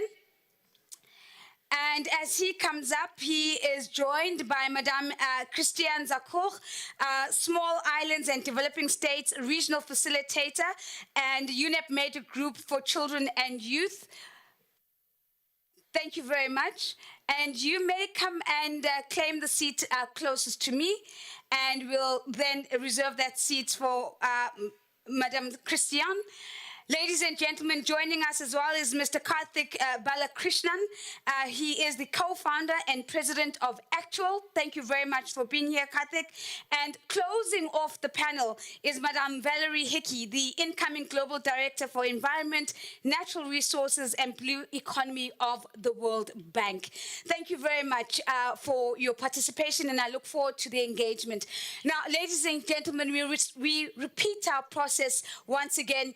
A quick interaction on the stage, and then we come for our final set of contributions from the floor, after which we'll ask and call on our co-chair from Finland for a quick reflection as well before the co-chairs come and close off the meeting. Mr. Theo, let me start off with you. Integrated and joint approaches, probably some of the most commonly used phrases of the last 2 days.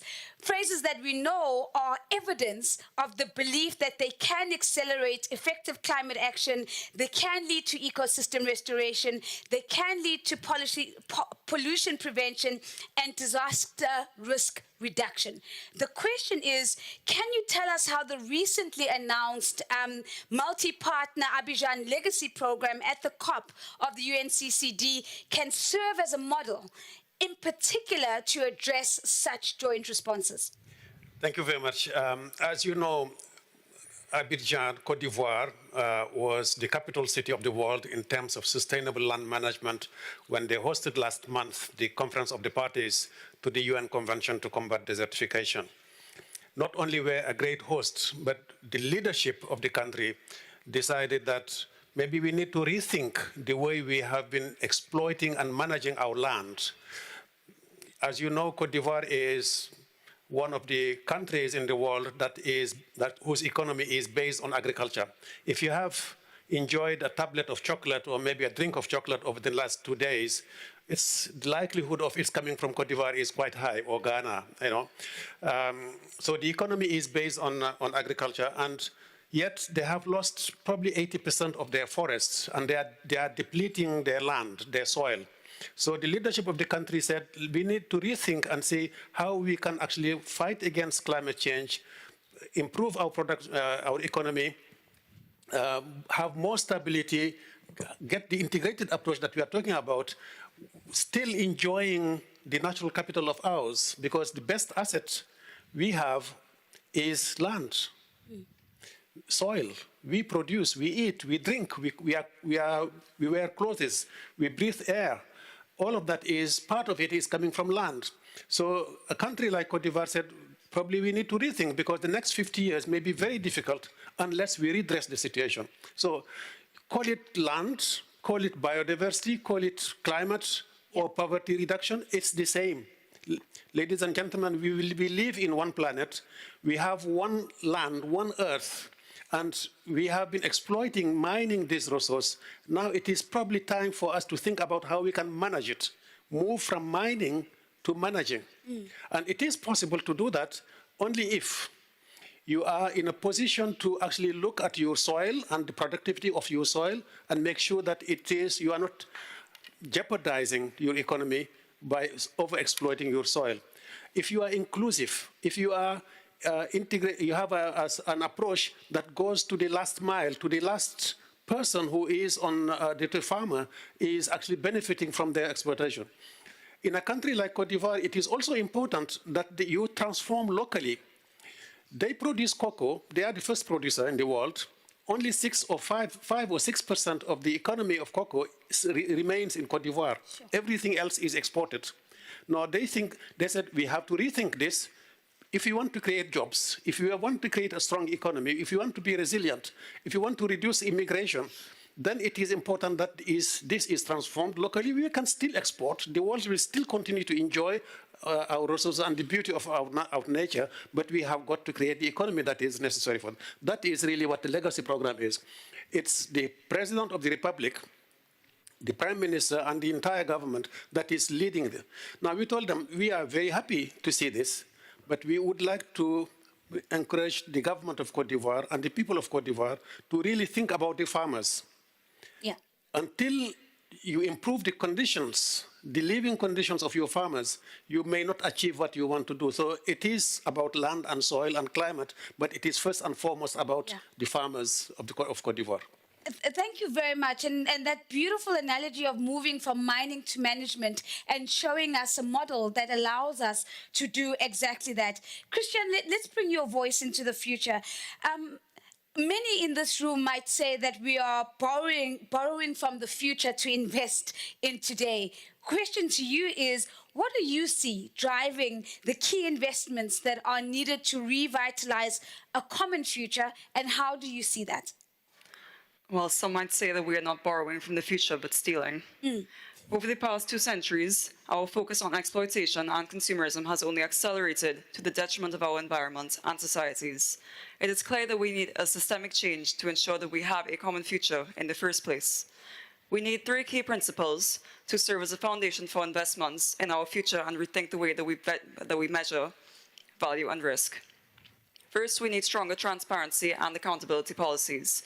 By recognizing the rights to information enshrined in the Aarhus and Escazú agreements, noting that only 12 of the LAC countries have ratified the Escazú agreement to date, we ensure strong public participation in inclusive investments. Second, the world needs to come together to sign and implement strong, legally binding agreements to commit to the end of fossil fuel expansion and to divert fossil fuel subsidies to our future economy, noting that at the moment, real global carbon prices are negative. Third, we need to include intergenerational and intersectional perspectives in all policy deliberations and initiatives, using a culture of openness, inclusion, and respect, and the bottom-up approach so that all of us, of all ages and all backgrounds, can have a seat at the table and stay the next 50 years together. I also want to note that a side event by the Youth Task Force has just finished, where they presented a policy paper of all the demands of youth coming into Stockholm+50. It's an example of including youth and all ages.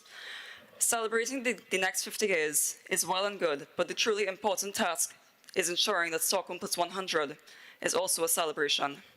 Investing in the future is not only compatible with meeting present needs, our future requirements are an essential consideration in what we do now. As we move past Stockholm+50, I urge you all to think about transparency, multilateralism, and inclusion as you allocate your collective trillions in funding. Stockholm+50 is coming to a close. Let's make today the starting point for celebrations when we meet again in 50 years. Thank you very much, Christian. When we meet again at Stockholm+100, let's make sure that that is a moment of celebration, is Christian's call to action. Karthik, let me come to you. I want to focus on governance systems and governance systems that are coherent, which is one of the themes we heard, but also agile in their context. The question is, how best can the private and public sectors work together to address issues of governance and transparency? And can they do this using digital tools and digital solutions? Absolutely. So transforming our institutions in this climate era is incredibly complex, right? It's a social challenge, a governance challenge, and you have to coordinate. You have to coordinate across borders, between languages, disciplines, and you have to coordinate through time and over generations. It's really quite a challenge. And what's really necessary is a way to bring everybody together in some sort of a memory that can last, that can be shared, and that leads to action. Because what we have today is a commitment proliferation, not an action proliferation. Sure. Right? And that is the key thing.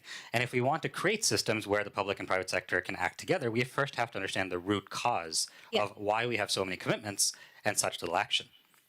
And so the first one is that we have a significant underinvestment in locally specific and indigenous solutions, right? We have a global challenge. We have solutions that can work in every single place. But the way that our knowledge is shared today is we look at just a few places, we look at what works there, and we try to apply it everywhere. So first, understanding that we need systems that everyone can come to and can access. The second thing is that a lot of these projects are long duration, right? It's dealing with climate change and the environment. It's not something where you flip a switch and it's solved. It's something where you have an idea today and the next generation is halfway through the transition and the generation after that is finishing it up. So how do you encode why you made a decision, how you made a decision, all the way through that? And this is not just generations of humanity, but generations of an organization, right? The next thing is you have geographic and time barriers. Conferences like this are very important, but not everyone can attend. There's barriers to people coming, even people who want to come, right? And once everyone goes home, how do we encode the memory of this into the future? 5 years from now, 10 years from now, all the way up to 50 years from now. So the public sector and private sector can do two things hand in hand. The first one is that the public sector must define interoperability standards for digital systems and systems of record. Systems of record essentially are digital systems which serve as repositories of knowledge, of decisions, of things like that. Now, there's no single system that can work for everybody. There's no single system that can work for every type of industry, every type of country. But they have to be interoperable because information has to be shared. And the private sector must use these systems, right? It cannot be about creating a system that is siloed, right? We heard several speakers during the last interventions talking about knowledge silos and how information has to be shared. That's really critical because my view on this very specifically is we have a lot of commitments. We have the technology, we have the capital. What's missing is the ability for all those stakeholders to come together and say, we're going to do this here, we're going to do that there, we're going to do this here, and actually take the step for going from commitments to action. I'm seeing a lot of nods as you are explaining this, but it really is refreshing to just hear a clear pathway to try and help us understand what sits at the inertia of translating commitments into actions. Valerie, let's bring your voice in here. I mean, one of the big conversations has certainly about being mobilizing and scaling up financing for development and certainly for the environment. What then can multilateral development agencies such as the World Bank do in support of these ambitions to scale financing towards a healthy planet for all? We can and we are doing many things, Nazipo, but I'm going to talk about three. The first thing that we are doing is trying to catalyze a chain reaction so that we can improve and increase the amount of public and private financing and deliver it at the speed and scale to meet the moment, but also at the price to meet the moment. And this is so important. We're living in a world where COVID has not just wreaked havoc with public health, but with public finances. Now we have food and fuel crisis. We have rampant inflation. Every penny counts. So the price point of environmental finance matters, and that's something we're working on. And for us to catalyze this chain reaction, we're doing three things. The first is reducing cost, and we've heard a lot of that this afternoon. It means making sure we're sharing, whether it's technology, good practice, even sharing mistakes so other people don't make it. It's about transparency. We're also reducing risk, and this is important especially for the private sector, so that we can rebalance their risk and reward equation, which is at the end of the day what brings them to the table. We want to create those first loss facilities, provide those guarantees to get them to come. And finally, we're increasing innovation. We're very proud, for example, working with the government of South Africa, with the Global Environment Facility, to invent the first wildlife conservation bond, which brought $150 million of commercial capital to the table to save rhinos. We want to do more of this. The second thing that we're doing, which is very important, is we're doing better math. John Kerry sat here yesterday and he talked about the very simple climate math. There's also a very simple biodiversity math, but it's a bad math. We talk about the $700 million annual gap in biodiversity financing. There's another 100 billion, or so spent every year on biodiversity. You add those up, that's $800 billion that we need every year to finance biodiversity. On the other hand, we're spending $800 billion a year investing in perverse subsidies. That's the wrong kind of net zero. That's just bad math. And so we have to figure out, how do we go beyond having tens of projects to working on the whole of economy? We have to go beyond having more green projects to greening economies. And to do that, and again, we've heard that here and this entire week again and again, we have to put policies and local institutions at the heart of everything we do. We have to create that predictability. And finally, the thing that we're doing is financing with humility. This is important. We're putting people at the center of everything we do and at the center of our response to the environmental crises. And we're doing this by moving our money to where the poor are and to where the problems are. Because the environmental crisis, whether it's biodiversity loss, whether it's climate, are threat multipliers. It's making life harder for people for whom life is already really, really hard. And so we need to put our money there. And in part, we're doing this by recognizing that our results move at the speed of trust, particularly in fragile and conflict-affected situations, which is where the poor are. And to do that, it means going beyond just managing expectations to making sure that we're co-creating those expectations, that we have free, prior and informed co-development of expectations, that we're not just talking about planning today and promising today, but we're acting today. And that we're actually delivering now real benefits for people, the planet, and biodiversity. Three really powerful ways of reimagining financing, and I must say, really moved by the idea of financing with humility and humanity at the center. So I'm going to ask you all to hang 10. I'm going to ask you to listen in, and I'm going to ask you to think about what's moving you and what's energizing you so that we might be able to reflect on that as we come back. For now, though, distinguished guests and ladies and gentlemen, we're going to go to our final round of speakers. I'm starting off with His Excellency Mark Russell Sola, the Secretary of State for Agriculture and Sustainable Development of Andorra. Your Excellency, you have the floor. Thank you. Es un placer estar. Thank you very much. It's a real pleasure to be here with all of you.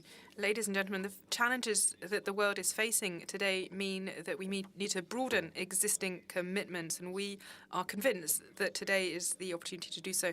Andorra is a mountainous country with 80,000 inhabitants that are especially vulnerable to climate change.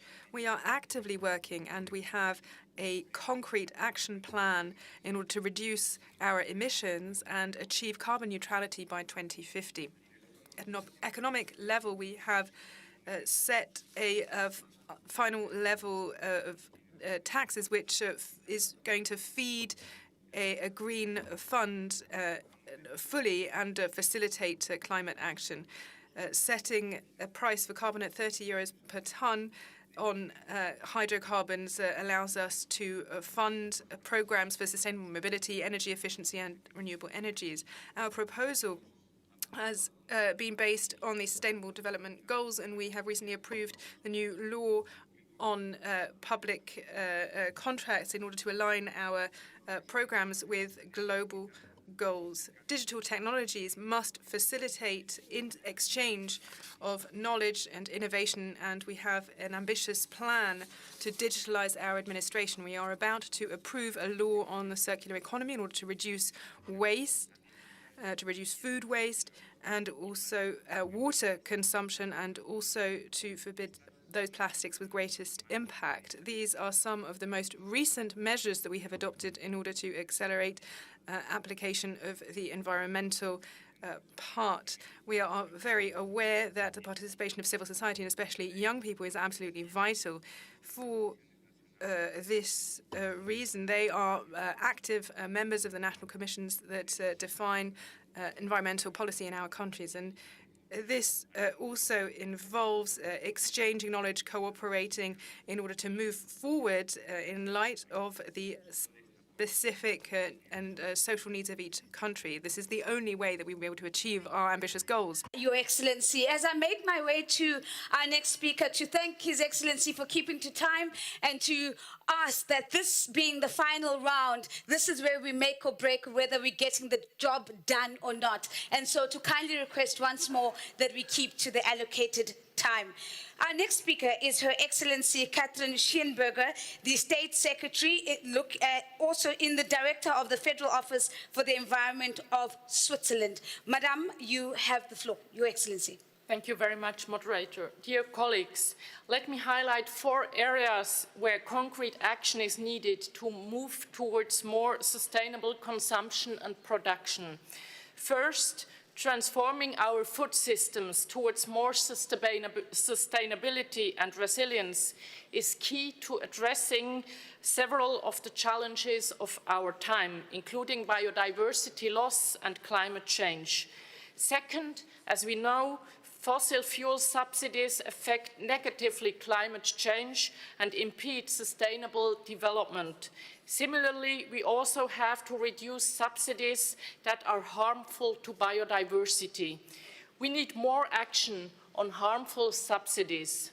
Third, we urgently need to strengthen the environmental sustainability of mineral management in order to achieve the environmental dimension of the 2030 Agenda on Sustainable Development.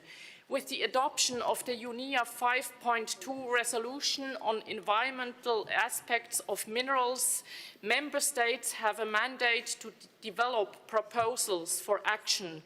We must seize this opportunity. Finally, I would like to shed light on sand. UNEP has identified sand as one of the greatest sustainability challenges of the 21st century. One has to say that our societies are built on sand. Sure. The Global Sand Observatory Initiative by UNEP GRID is a first important step towards a better understanding of our use of sand. But we need to go further to identify policy solutions. Colleagues, these are 4 concrete proposals, but what is needed foremost, that is the political will to act. I sincerely hope that this Stockholm+50 conference strengthens our common and individual will. Thank you so much. Your Excellency, thank you very much. Concrete actions outlined and bringing into sharp focus the challenge of sand. Distinguished guests, ladies and gentlemen, I'm yielding the floor right now to His Excellency Laszlo Borbeli, the State Councillor and Coordinator of the Sustainable Development Department in the Office of the Prime Minister of Romania. Your Excellency, you have the floor. Thank you. Thank you very much, dear colleagues, distinguished guests. I believe that 2015 was a milestone in the history of humankind, and I believe that the 3 documents, the Paris Climate Accord, the 2030 Agenda, and the Addis Ababa roadmap was a milestone. In which stage we are now? First of all, in my opinion, there are some basic issues. First, we need political will. And in Romanian Parliament, we were the first from 171 from IPU that we have a very strong political declaration in 2016. We have a department near the Prime Minister's office, led by myself and my colleagues since 5 years. I served for 6 prime ministers, and each of them, they were in favor of implementing Agenda 2030. But we need more than be in favor. And so we established an interinstitutional framework. Now we are capable to have the political will, a consultative council on the level of academia, and a body which is our partner regarding the civil society. We need more dialogue with the society. We need to convince them that we need more. And the basic issue is education and research. And that's why we have a new occupation in Romania, expert in sustainable development. It's very important. We will have a center of excellence to serve just public administration, and we will have more than 2,000 experts in different areas until 2026. We need more. And finally, I prove a Rubik cube, you know. This is a Rubik's Cube of sustainability with 17 SDGs. If we have no in place one piece of this Rubik's Cube, we have a problem in our lives. Let's have these pieces on this place, on our places, and to be more happiest, to be more peaceful, to be more healthy for us and the next generations. Thank you very much. Your Excellency, thank you very much. A visual example of what we're trying to do. Everything needs to be in its place. Thank you very much for that. Distinguished guests, I'm now yielding the floor to the distinguished representative from the Confederation of Swedish Enterprise. And I'd love to give you the floor, Madam. Thank you. Dear ladies and gentlemen, as a framing of the Stockholm+50, we have a holistic perspective on sustainable development. And that is indeed the 1.5-degree target, and it's also other important parts of climate and environment and also the social parts. But let's not forget about the economic part of sustainable development, because we have the sustainable economic growth as a key component here, where the business community is actually driving. So with a sustainable economic growth, we will have the prerequisite to invest in both scaling up of already existing technologies, but also in innovation for new ones. So many companies already today have sustainable development at the core of their business models. And let us also focus on the implementation, as has already been said, on the circular economy for real. And let us also enable the policy making that then kind of fosters innovation, as for example within technologies, disruptive technologies, I should say, for example, fossil-free steel, green batteries, and also green chemistry. And we need also global solutions to global problems, such as a common CO2 price, and also to end up with, we need to focus also on skills development and new types of jobs, specifically for our young generation, in terms of what is driven from sustainable development, but also the digital transformation. So the business community is driving, and we should also focus on the entrepreneurship that we find, for example, in the developing economies. So thank you very much. Thank you very much to the distinguished representative from the Confederation of Swedish Enterprise. Distinguished guests, I'm yielding the floor now to the distinguished representative from PUSH, Sweden. I'd like to yield the floor to you, please. Thank you. Excellencies and distinguished delegates. When world leaders came together 50 years ago, this is not what they envisioned. A triple planetary crisis of ramping climate change, biodiversity loss and pollution, a global pandemic, rising inequalities, war and conflicts ravaging the world, existential threats to our future as youth and children and as a species on this planet. What will come out of this meeting will shape the future for decades to come. Yet, I've seen nothing but empty words and broken promises. And I can't help but ask, what are we doing here? It's like we're on Titanic. We have hit the iceberg. We have millions of people dying in the cold water as we speak because the rich refuse to share their lifeboats, whilst they continue drinking their champagne, fully aware of the future awaiting the rest of us if they do not act right now. But it seems like you still do not understand.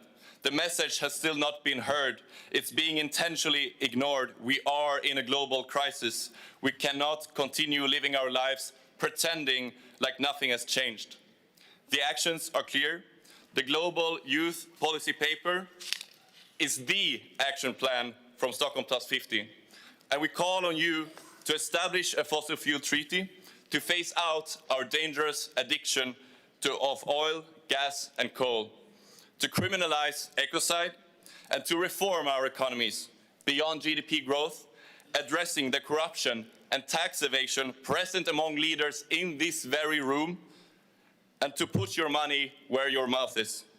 Finally, ensuring global solidarity with the most marginalized communities, with youth and children, and including us in shaping a better future. Because we are today, we are tomorrow, but I'm afraid we might not have a future. So step up or step aside. Our lives depend on it. Thank you very much to the distinguished speaker. We are on the Titanic and it is sinking as we speak. Step up or step aside is the message. Distinguished guests, ladies and gentlemen, it's my honor now to yield the floor to Her Excellency Liliana Gutan, the head of the UN and Specialized Agencies Unit in the Ministry of Foreign Affairs and European Integration of the Republic of Moldova. Madam, Your Excellency, you have the floor. Thank you very much. I'm pleased to join this leadership dialogue aiming at accelerating the implementation of the environment dimension of the sustainable development to ensure a healthy planet with prosperity for all. We all agreed in this regard that, including in the last 2 days, it's paramount to capitalize on the momentum for change and determined actions to address the triple planetary crisis. And we don't have other 50 years. One of the panelists mentioned previously that we have 8 years to turn it back, but we already know that some processes are irreversible. Republic of Moldova stands ready to contribute to the shared global response and promote multilateral cooperation to ensure that the world is on the track to reach the vision of living in harmony with nature. From this standpoint, we reiterate our full commitment to Paris Agreement objectives as well as the environment dimensions of the 2030 agenda. Previously, one of the panelists mentioned that we can't respond to this crisis with tools from yesterday, with past tools.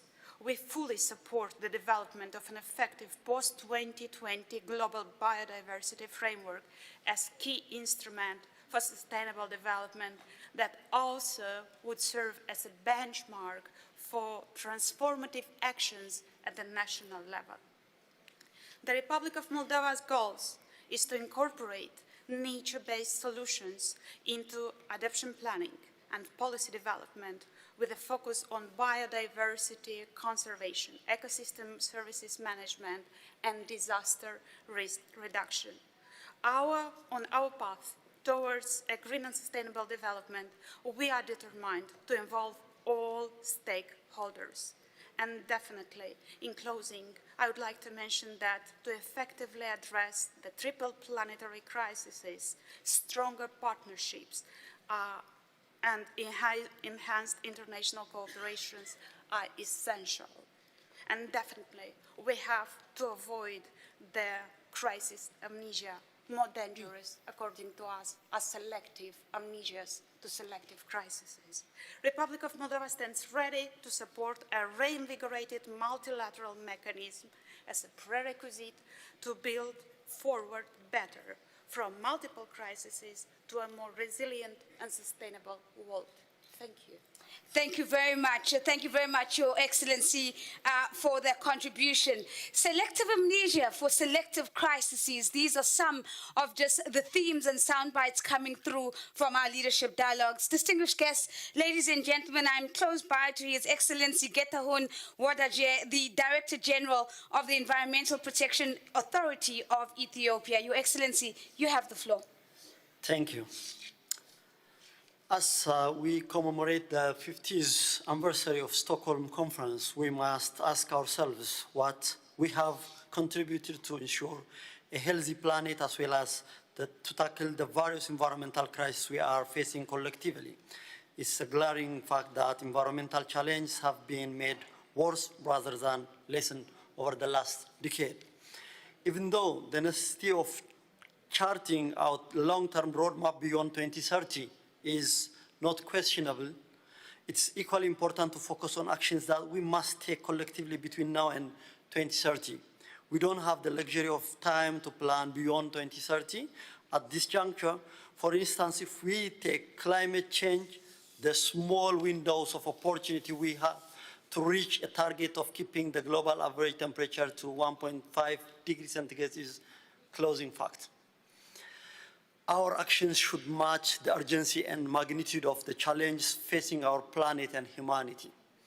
The implementation of the environmental dimension of sustainable development rests primarily the spirit of trusting each other, delivering on our pledges, and striving to end challenges collectively. Over the last decades, pledges and promises have been made, but delivery has lagged significantly behind. Unless the developing countries deliver on the promise and pledge, trust and frank discussions and collaborations cannot prevail under various multilateral settings. We must also establish effective and efficient coordination among various multilateral environmental agreements to ensure that triple planetary crises are addressed in a balanced and inclusive manner. Equally important is the need to bolster the national institutional capacity and capability of developing countries so that they have an enhanced capacity to comply with implementing international environmental agreements. This should be done at the same time as strengthening international environmental institutions, especially UNEP.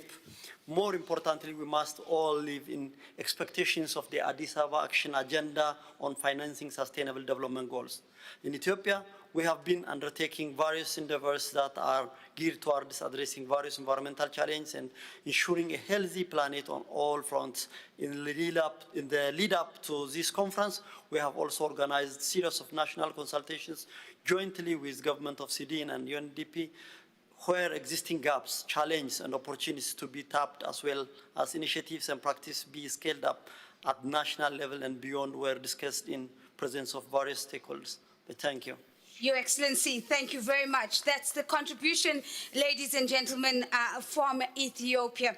I am making my way to Mr. Charles Sunkui. He is the Principal Secretary in the Ministry of ICT, Innovations and Youth Affairs in Kenya. And to him, I now yield the floor. Excellency, co-chairs, on the outset, I wish to thank and congratulate Egypt and Finland in their capacity as co-chairs for this leadership dialogue for successfully steering this process to this juncture. My government recognizes the critical role you have both played in ensuring the global environmental issues that require accelerated action are brought to the fore. Toward this, the urgent need for scaling up environmental finance is not being realized. Many countries still have silo operations, and the environmental sector is one of the least funded, and where funding is identified, an imbalanced financial flow is witnessed with funding being hugely channeled to the global north. Excellency, considering that environmental aspects such as climate change effects are transboundary in nature, I wish to therefore call for equitable financial flow of environmental funding and consideration to be made by all stakeholders towards increasing funds allocation to the environmental sector during their regular budgeting. Honorable chairs, the triple planetary crisis is in our midst, and the world has now turned up to UNEP to provide leadership and guidance on how to shift from this reality. It is therefore important for UNEP to strongly and interdependently work with member states through continuous consultation in decision-making activities as the implementation work remains with the respective countries. Third, multilateral environmental agreements are paramount in addressing the growing alarming crisis due to inextricable nature of environmental issues. None of the multilateral environmental agreements will be able to fully deliver on their mandate without the other. It's therefore prudent to call for cohesion to ensure that all the mayors deliver as one, with the UNEP playing its governing and coordinating role effectively. This is the time for voices of the mayors to be heard, as they are part and parcel of the environmental discussion. Lastly, Honorable Chair, private sector entities have now come on board and more willing to support the process of attaining solutions towards the environmental issues such as climate change issues, carbon emission reduction. I therefore call on all stakeholders to leverage on the new voices, including the youth and women, and work towards formulating concerted efforts and policies that leave no one behind to accelerate the achievement of the 2030 vision. Thank you very much. Thank you very much, Mr. Sankui. Distinguished guests, ladies and gentlemen, I'm making my way to Her Excellency Nisreen Tamimi, the head of the Environment Authority of the State of Palestine. Madam, you have the floor. Your Excellency, please. Thank you. Ladies and gentlemen, peace be upon you. We in the state of Palestine, just like other countries, have adopted the development agenda of 2030. We have taken all the necessary legal and institutional measures to implement them. The national team to monitor and follow up on the implementation of sustainable development goals have been formed. A number of technical teams have been formed to follow up on the implementation on each target. These targets and goals have been incorporated in our sectoral and cross-sectoral programs and plans. These targets have been followed up by a number of indicators that have been agreed within the same plan. Our priorities have been established according to the necessity and according to our capabilities. Our first national voluntary report was issued in 2018 in order to monitor the rate of implementation of these goals. As you know, that we are under, in Palestine, we are under the Israeli occupation that is in control of our sustainable resources, and they are controlling more than 2/3 of our Palestinian territories. And as such, this occupation is the major challenge in the face of development in Palestine. In the run-up of Stockholm+50, and in order to engage all stakeholders, we have conducted large-scale consultations with research centers and vulnerable groups. The report came with the fact that there was lack of environmental awareness in the schools and the universities, lack of financial resources, as well as the negative impacts of occupation on the environment. In light of the foregoing, we believe that we need to step up technical and financial support to developing countries and those countries in conflicts, providing more support to marginalized countries, raising public awareness, transfer of technology from advanced countries to developing countries and least developing countries. Thank you. Thank you. Ladies and gentlemen, close by to me is the distinguished representative from Barbados, and I now yield the floor.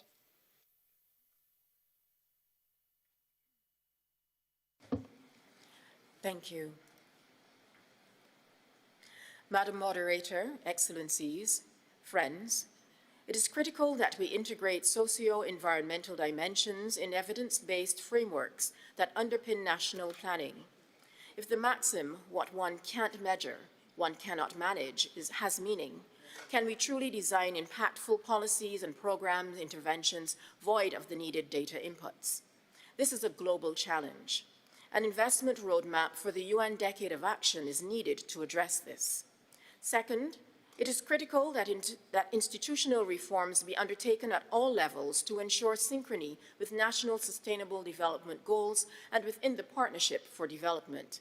Institutions that are fit for purpose must be a collective pursuit at all levels.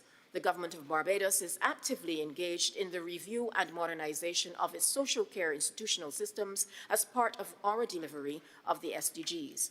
Third, enhanced inclusive governance models are needed to support the pursuit of sustainable development. New models should also be considered, such as the establishment of national major groups mechanisms based on government, UN, and civil society compacts. Micro, small, and medium-sized enterprises need a special capacity support carve-out in international and national development assistance programs, given their catalytic and transformational impact in eradicating poverty, building sustainable livelihoods, and promoting sustainable consumption and production patterns. On the matter of collective actions required on the debt issue to create fiscal space to enhance sustainable development opportunities, we need to ensure that both public and private financial sector stakeholders are a part of local multi-stakeholder sustainable development governance frameworks, and therefore financial programming must bear a new social conscience proudly. I thank you. I thank you, the distinguished representative from Barbados. Thank you very much, Madam. Distinguished guests, ladies and gentlemen, I make my way now to the distinguished representative from Canada. The floor is yours, sir.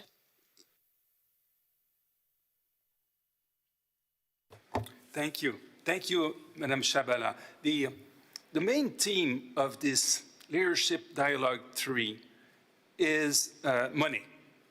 I read the key message 1, scale up financing for development and environment.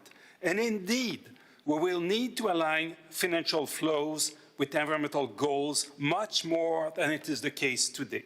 In fact, we will need to shift capital flows on a massive scale in an unprecedented speed, as your panel explained some minutes ago.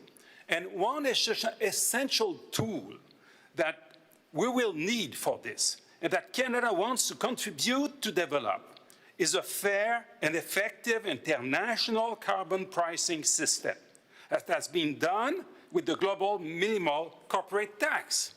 So if we don't have this tool, it will be very difficult to reach our goals. I will now begin speaking in French. Another financial tool that is necessary are green bonds. Canada has just successfully launched an issue of green bonds to the tune of $7.5. Our second message to this dialogue, that we need to ensure transparency. And in order to achieve transparency, we need to improve climate-linked financial disclosures so that financial markets are enabled to take into account the cost of climate-linked risks. So Canada intends to step up its role in the working group on financial decision-making.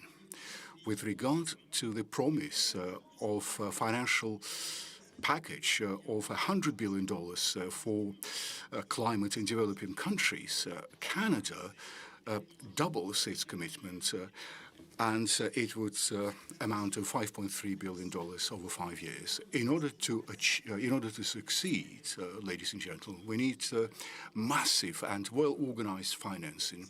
There's no doubt that this Dialogue 3 will contribute to that goal, and you can count on Canada in that course. And as you're speaking, seeing a lot of nods on the stage, so I'm looking forward to coming back to the panel for your reactions.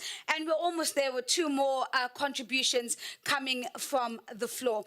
At this moment, ladies and gentlemen, it's my pleasure to yield the floor to the distinguished representative from the Marshall Islands. Madam, you have the floor.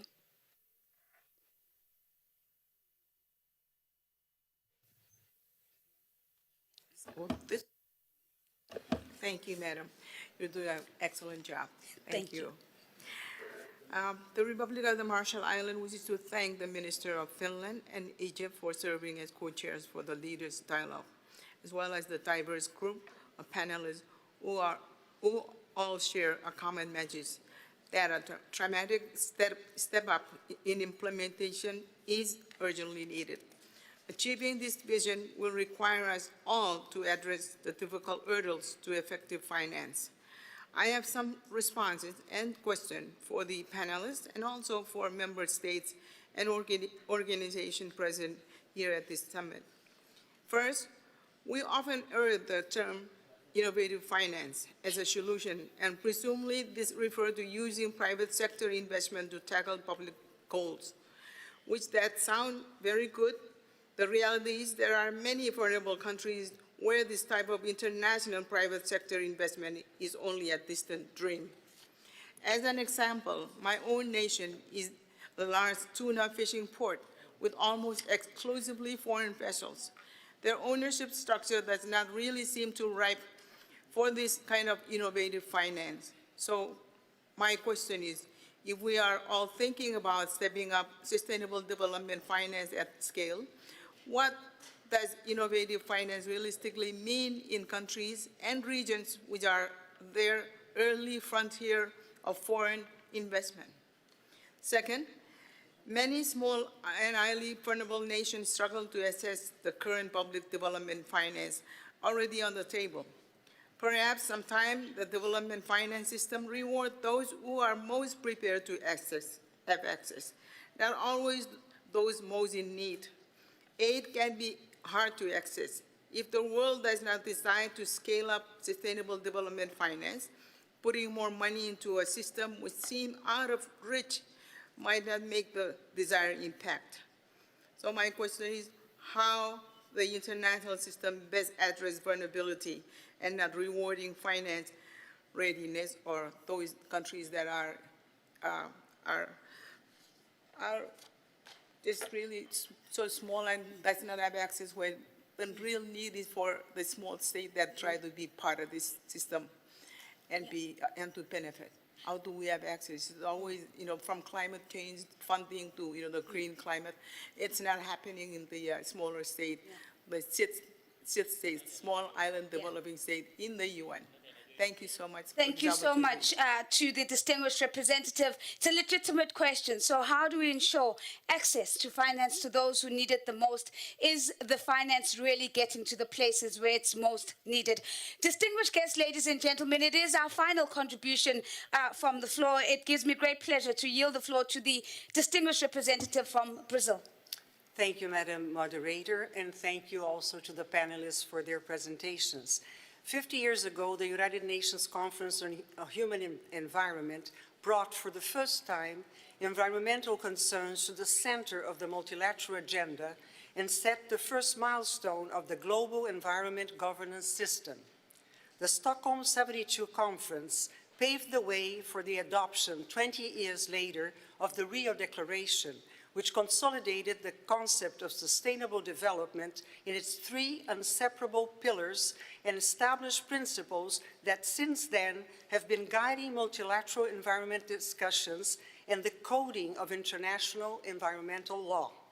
It is my country's strong belief that no reflection on the acceleration of the environment dimension of sustainable development can be made in a thoughtful and well-balanced way if we don't remain truthful to the principles set out in Rio and do not stay committed to the need of approaching with greater ambition the economic and social dimensions of sustainable development as well.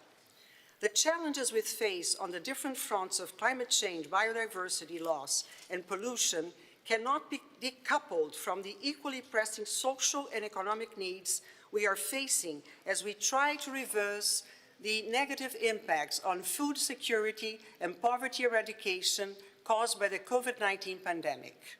At this crucial moment, it is also imperative to remain truthful to the spirit of solidarity that guided us in the adoption 30 years ago of the principle of common but differentiated responsibilities.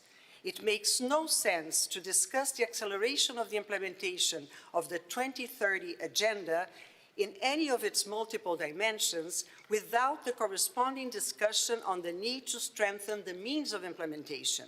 It is, as never before, crucial to secure predictable, adequate, and transparent financial flows, as well as capacity building and technology transfer to developing countries as key enablers to achieve an equitable, fair, and sustainable recovery. We note with grave concern that many of the commitments agreed by developed countries over the last 3 decades in many different areas, such as climate change and the protection of biodiversity, have not been honored.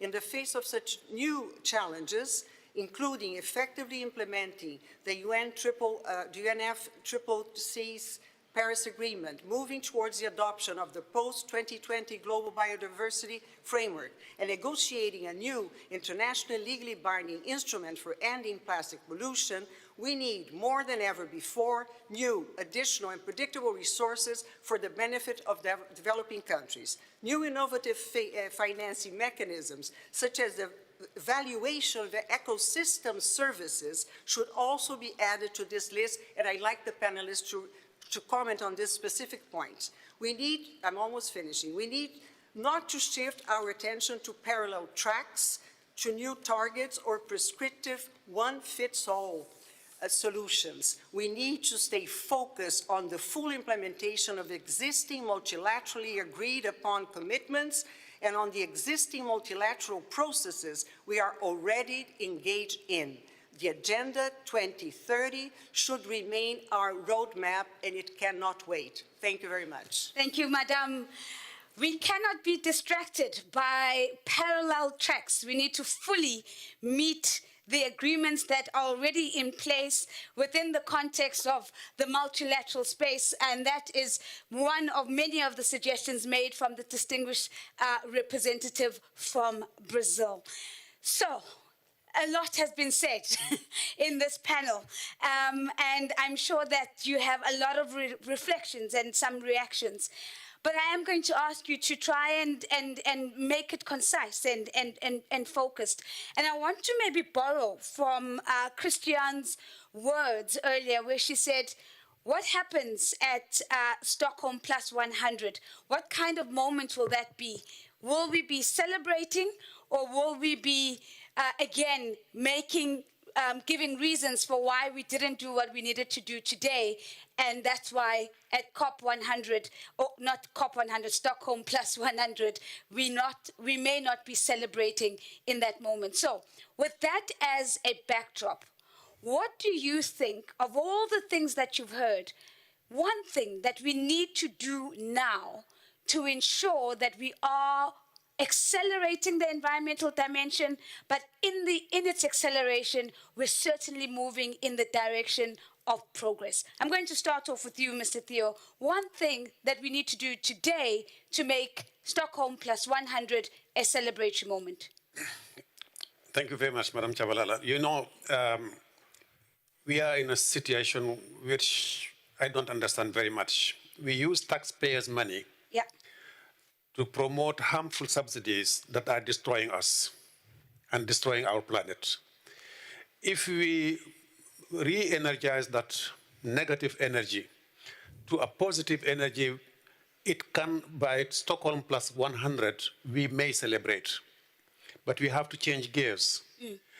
I don't understand why we keep just subsidizing harmful subsidies that are destroying us and destroying our planet. I just don't understand that. So if you ask me one thing that we can do today, and that Stockholm Plus 50 will be remembered for, maybe a commitment that we need to rethink the way we produce and the way we consume doesn't match with the need to protect the planet and to protect ourselves. So it is in our hands. I don't believe there will be more public money, public taxpayers' money to be collected for the needs that are there, the trillions of dollars that need to be invested. The more we invest taxpayers' money on harmful subsidies, the more we are harmful to our own GDP. We destroy nature, we destroyed our land, and we are jeopardizing 50% of our GDP. And yet, if we reinvest only 20%, just a fraction of the harmful subsidies, we can actually turn it into positive development, whereby by 2050, we can increase our GDP by 50%. So either we lose 50% of the GDP by our own making, or we re-energize that and build another 50% of our GDP by 2050. So we either lose 50% of our GDP, or we re-energize it and have an additional 50%. So, Christiane, because I'm borrowing your words, or stealing your words is probably more appropriate, I'm going to come to you last. So I'm going to go to Karthik next, and I'm going to ask you the same question. There's many suggestions and proposals, but one thing that you think, if we don't do it today, Stockholm Plus 100 is certainly not going to be a celebratory moment. What would that one thing be? So as we heard, just because it's hard to plan past 2030 doesn't mean we can't start taking action today, right? And so if we think back to the sustainability Rubik's Cube, right? Imagine everyone has a Rubik's Cube on their desk and everyone's trying to solve it on their own. It's going to take forever. Everyone's going to try to come up with their own solution. You have to exchange knowledge. You have to work together. You need systems in place where when something works, you can share it. When you have a need, when you have a problem, you can say, I have a problem, I need your help. Right now, people have problems, people have solutions. It's really not connecting, and that gets in the way. We need to be able to act today. Just because we don't know what we're going to do 10, 15, 20 years from now, we know what we have to do today. Let's take that step. It's very simple. Exchange knowledge and take a step. Thank you very much, Karthik. Concise and to the point. That's what we need to do. Valerie, let's bring your voice in here. Lots of ideas, solutions, challenges, provocations around how we need to reimagine financing. What is the one thing that you think, if we don't do it now, certainly none of the things that we are visualizing are going to be anywhere near tangible by Stockholm Plus 100? So I couldn't agree more with what Ibrahim said about reimagining subsidies. Yeah. I also completely agree with what Johan said earlier about reimagining time and the idea, Karthik, of acting now. But I'm a good civil servant and a good bureaucrat, so I want to reimagine paperwork. Okay. Because we have a multiplicity of funds. There's a lot of conservation and climate finance intermediated through a multiplicity of funds. And we've taken a very entrepreneurial approach to designing different paperwork to access each fund. And that's an enormous cost, as our esteemed colleague from the Marshall Islands talked about, for those countries who are most in need of the finance to have the least ability to access it. So what we need to do is simplify the paperwork necessary to access finance. We need to harmonize it across funds so that a country can say the same things and produce the same evidence to apply to the different funds out there and not have to reimagine the application every time, because their time and their money is precious and we can't waste it on paperwork. And finally, we have to make that paperwork proportionate to the capacities and the capabilities of the least amongst us, because that means the money will flow to where it's needed most, not just to those places where people can write the best proposal. Sure. That really is potentially one of the most refreshing insights I've heard. We need to reimagine paperwork, and we need to make sure that the paperwork is proportionate to the least amongst us. Thank you very much, Valerie, for that. Before I go to our co-chairs and call on Her Excellency Kari, Christian, again, to come back to your words that you shared with us today, what do you think? Fundamentally, just one action that we've got to get right today, coming out of Stockholm Plus 50, if the moment that you painted for us of Stockholm Plus 100 is going to be a positive one? To borrow the words from the speaker from Moldova, we can't respond to a crisis with tools from yesterday. So to use a personal example, my country of Trinidad and Tobago, we just removed the subsidies for natural gas 2 months ago. We can't exactly expect to achieve the goals that we want, the 1.5 degrees to stay alive, if we keep using the old systems, using the old measurements and not thinking ambitiously. Yeah. Thank you very much. Thank you very much. And again, raising the complexity of balancing the equation and having a realistic outlook on what that could look like. Ladies and gentlemen, let me call on Her Excellency Kari. Your Excellency, sitting in, listening in as co-chair, what would you say we need to get right today to have a positive and celebratory moment at Stockholm Plus 100? First of all, I want to thank you so much for being such a fantastic moderator. And I really hope that everyone was listening very carefully to the words of the youth representatives. I think there's, in this discussion here, there's not just a sense of urgency, but there's a very strong sense of action that is needed. And I think the most important thing is that there is a largely and widely shared understanding that we need a systemic change. That is the thing that we need, because an economic system that is based on overconsumption of natural resources and fossil fuels, that's an unhealthy system, and we need to change it. So we need the shift to green economy, and that is the reason that I have to say that I really warmly welcome the Youth Stockholm Plus 50 policy paper that was delivered to us here today by the youth representatives, and I hope everyone here also reads it. Thank you. Thank you very much, Your Excellency, and it was a very passionate contribution coming from the youth voice. Now, before I release my my panelists. I'm going to ask them to stay with me on stage for a moment. And before I welcome back the co-chairs, I do want to tap into the collective voice one last time at this leadership dialogue, the third for the series. And I'm going to ask us to put up the Mentimeter question on your screens. And there you have it, a final opportunity for us to come together in one voice. www.menti.com. The code is 59204. 884. The question, what is the one action that you can take, to accelerate the implementation of the environmental aspect that we've been talking about, of course, in the context of the Sustainable Development Goals and Agenda 2030. Let's see what the one word is. I'm going to give it a couple of seconds. I'm keen to see what the word cloud comes up with before, of course, we go to the co-chairs. I see law is already big, so let's see what else comes up. And law, cooperation, a key element that has definitely come out of the conversation. Ecocide, listening to the youth, inclusion, finance. Let's see, we've got regulation, we've got activism, that's making another showing.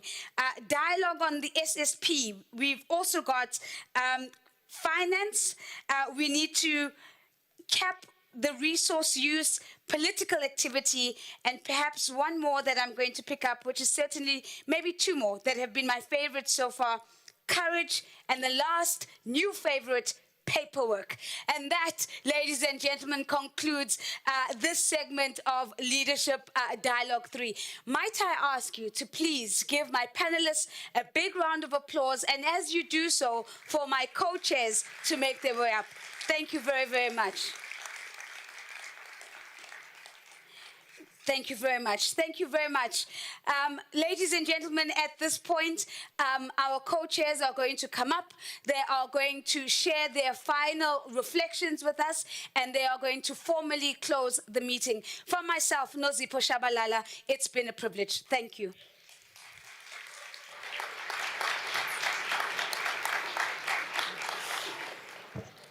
Thank you so much, Ms. Shabalala, for how expertly you have been guiding our discussions this afternoon.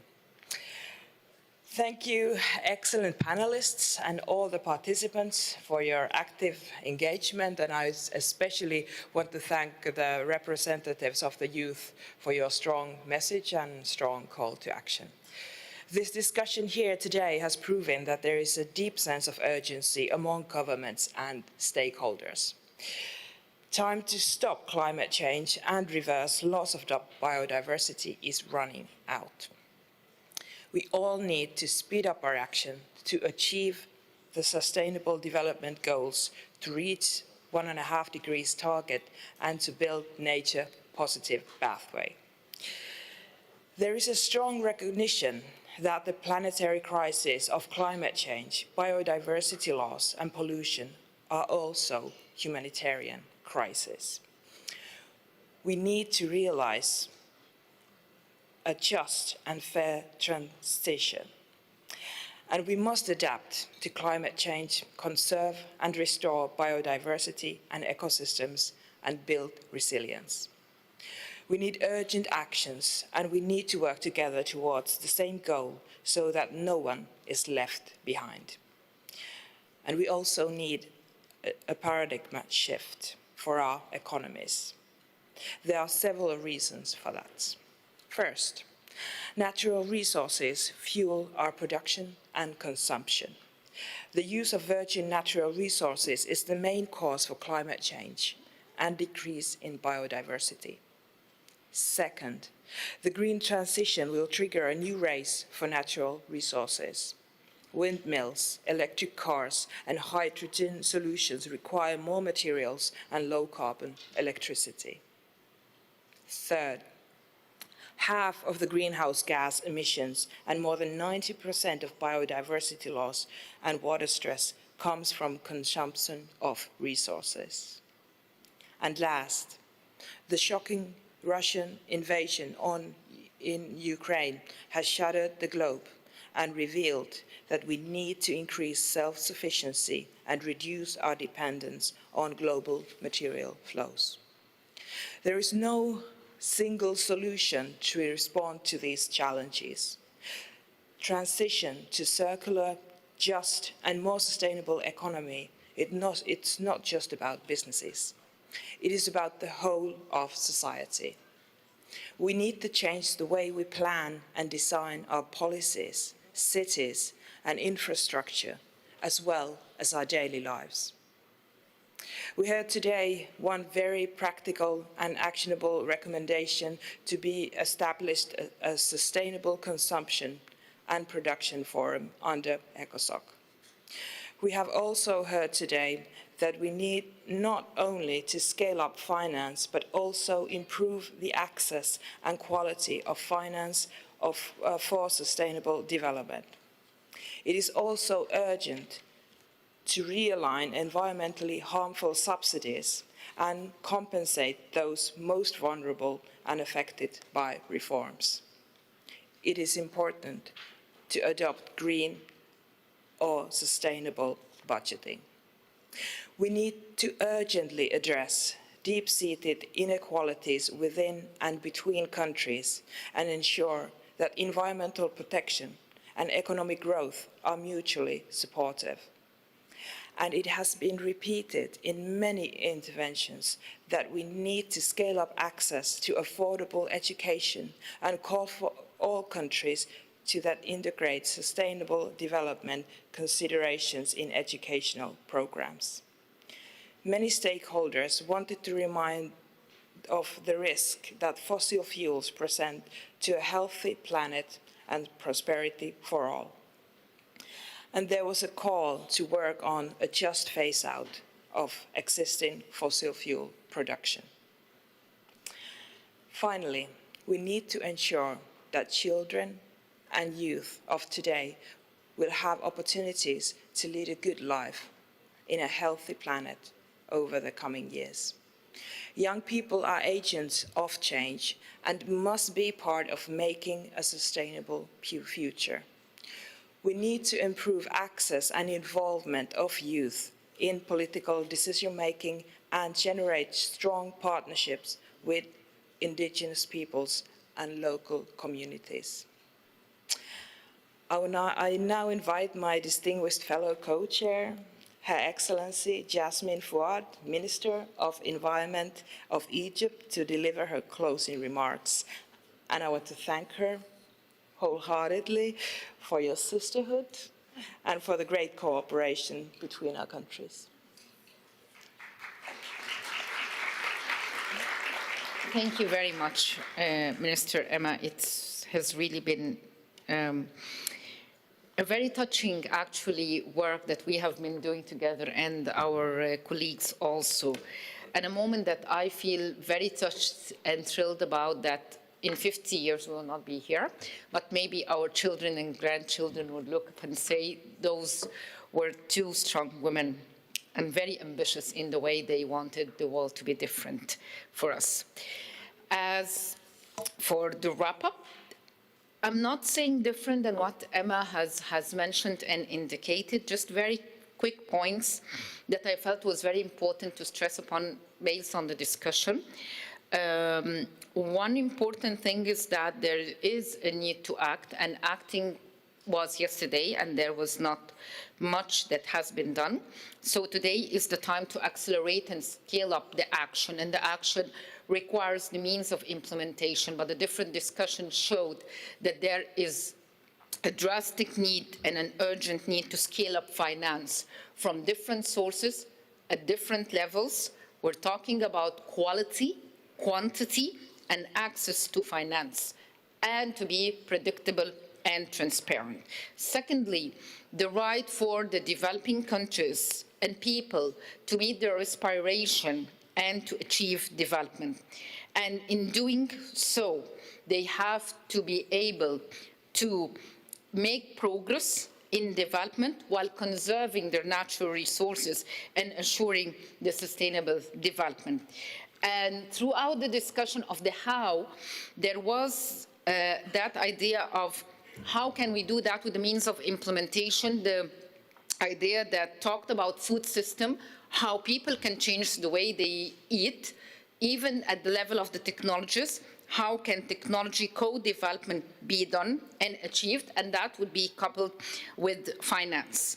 The development and the environmental loop must be closed. And from that, how can we transfer the commitment and the pledges into actual actions on the ground? And this was also discussed through different means of implementation. But those commitments and pledges are not really financial only. They are financial and technical, while leaving no one behind, either in the development path, which is the SDGs and the Sustainable Development 2030, or the climate action that called upon the Paris Agreement. Also, the final is that the environmental action should not overshadow the right for the people and the nation for development. Humanity faces so much threat and challenges, and we know that the climate is the most risking one because it's about our survival on the one and only planet. Yet we share a common but differentiated responsibility towards the way we address those challenges, and that no single model for the sustainable development and accelerating environmental dimension could really fit all countries, but rather a sustainable development action, better and to accelerate that, need to respect the national capabilities and the unique circumstances and experience of different countries, rather than going through a trial and error in a time that we don't have really the luxury nor the option to do so.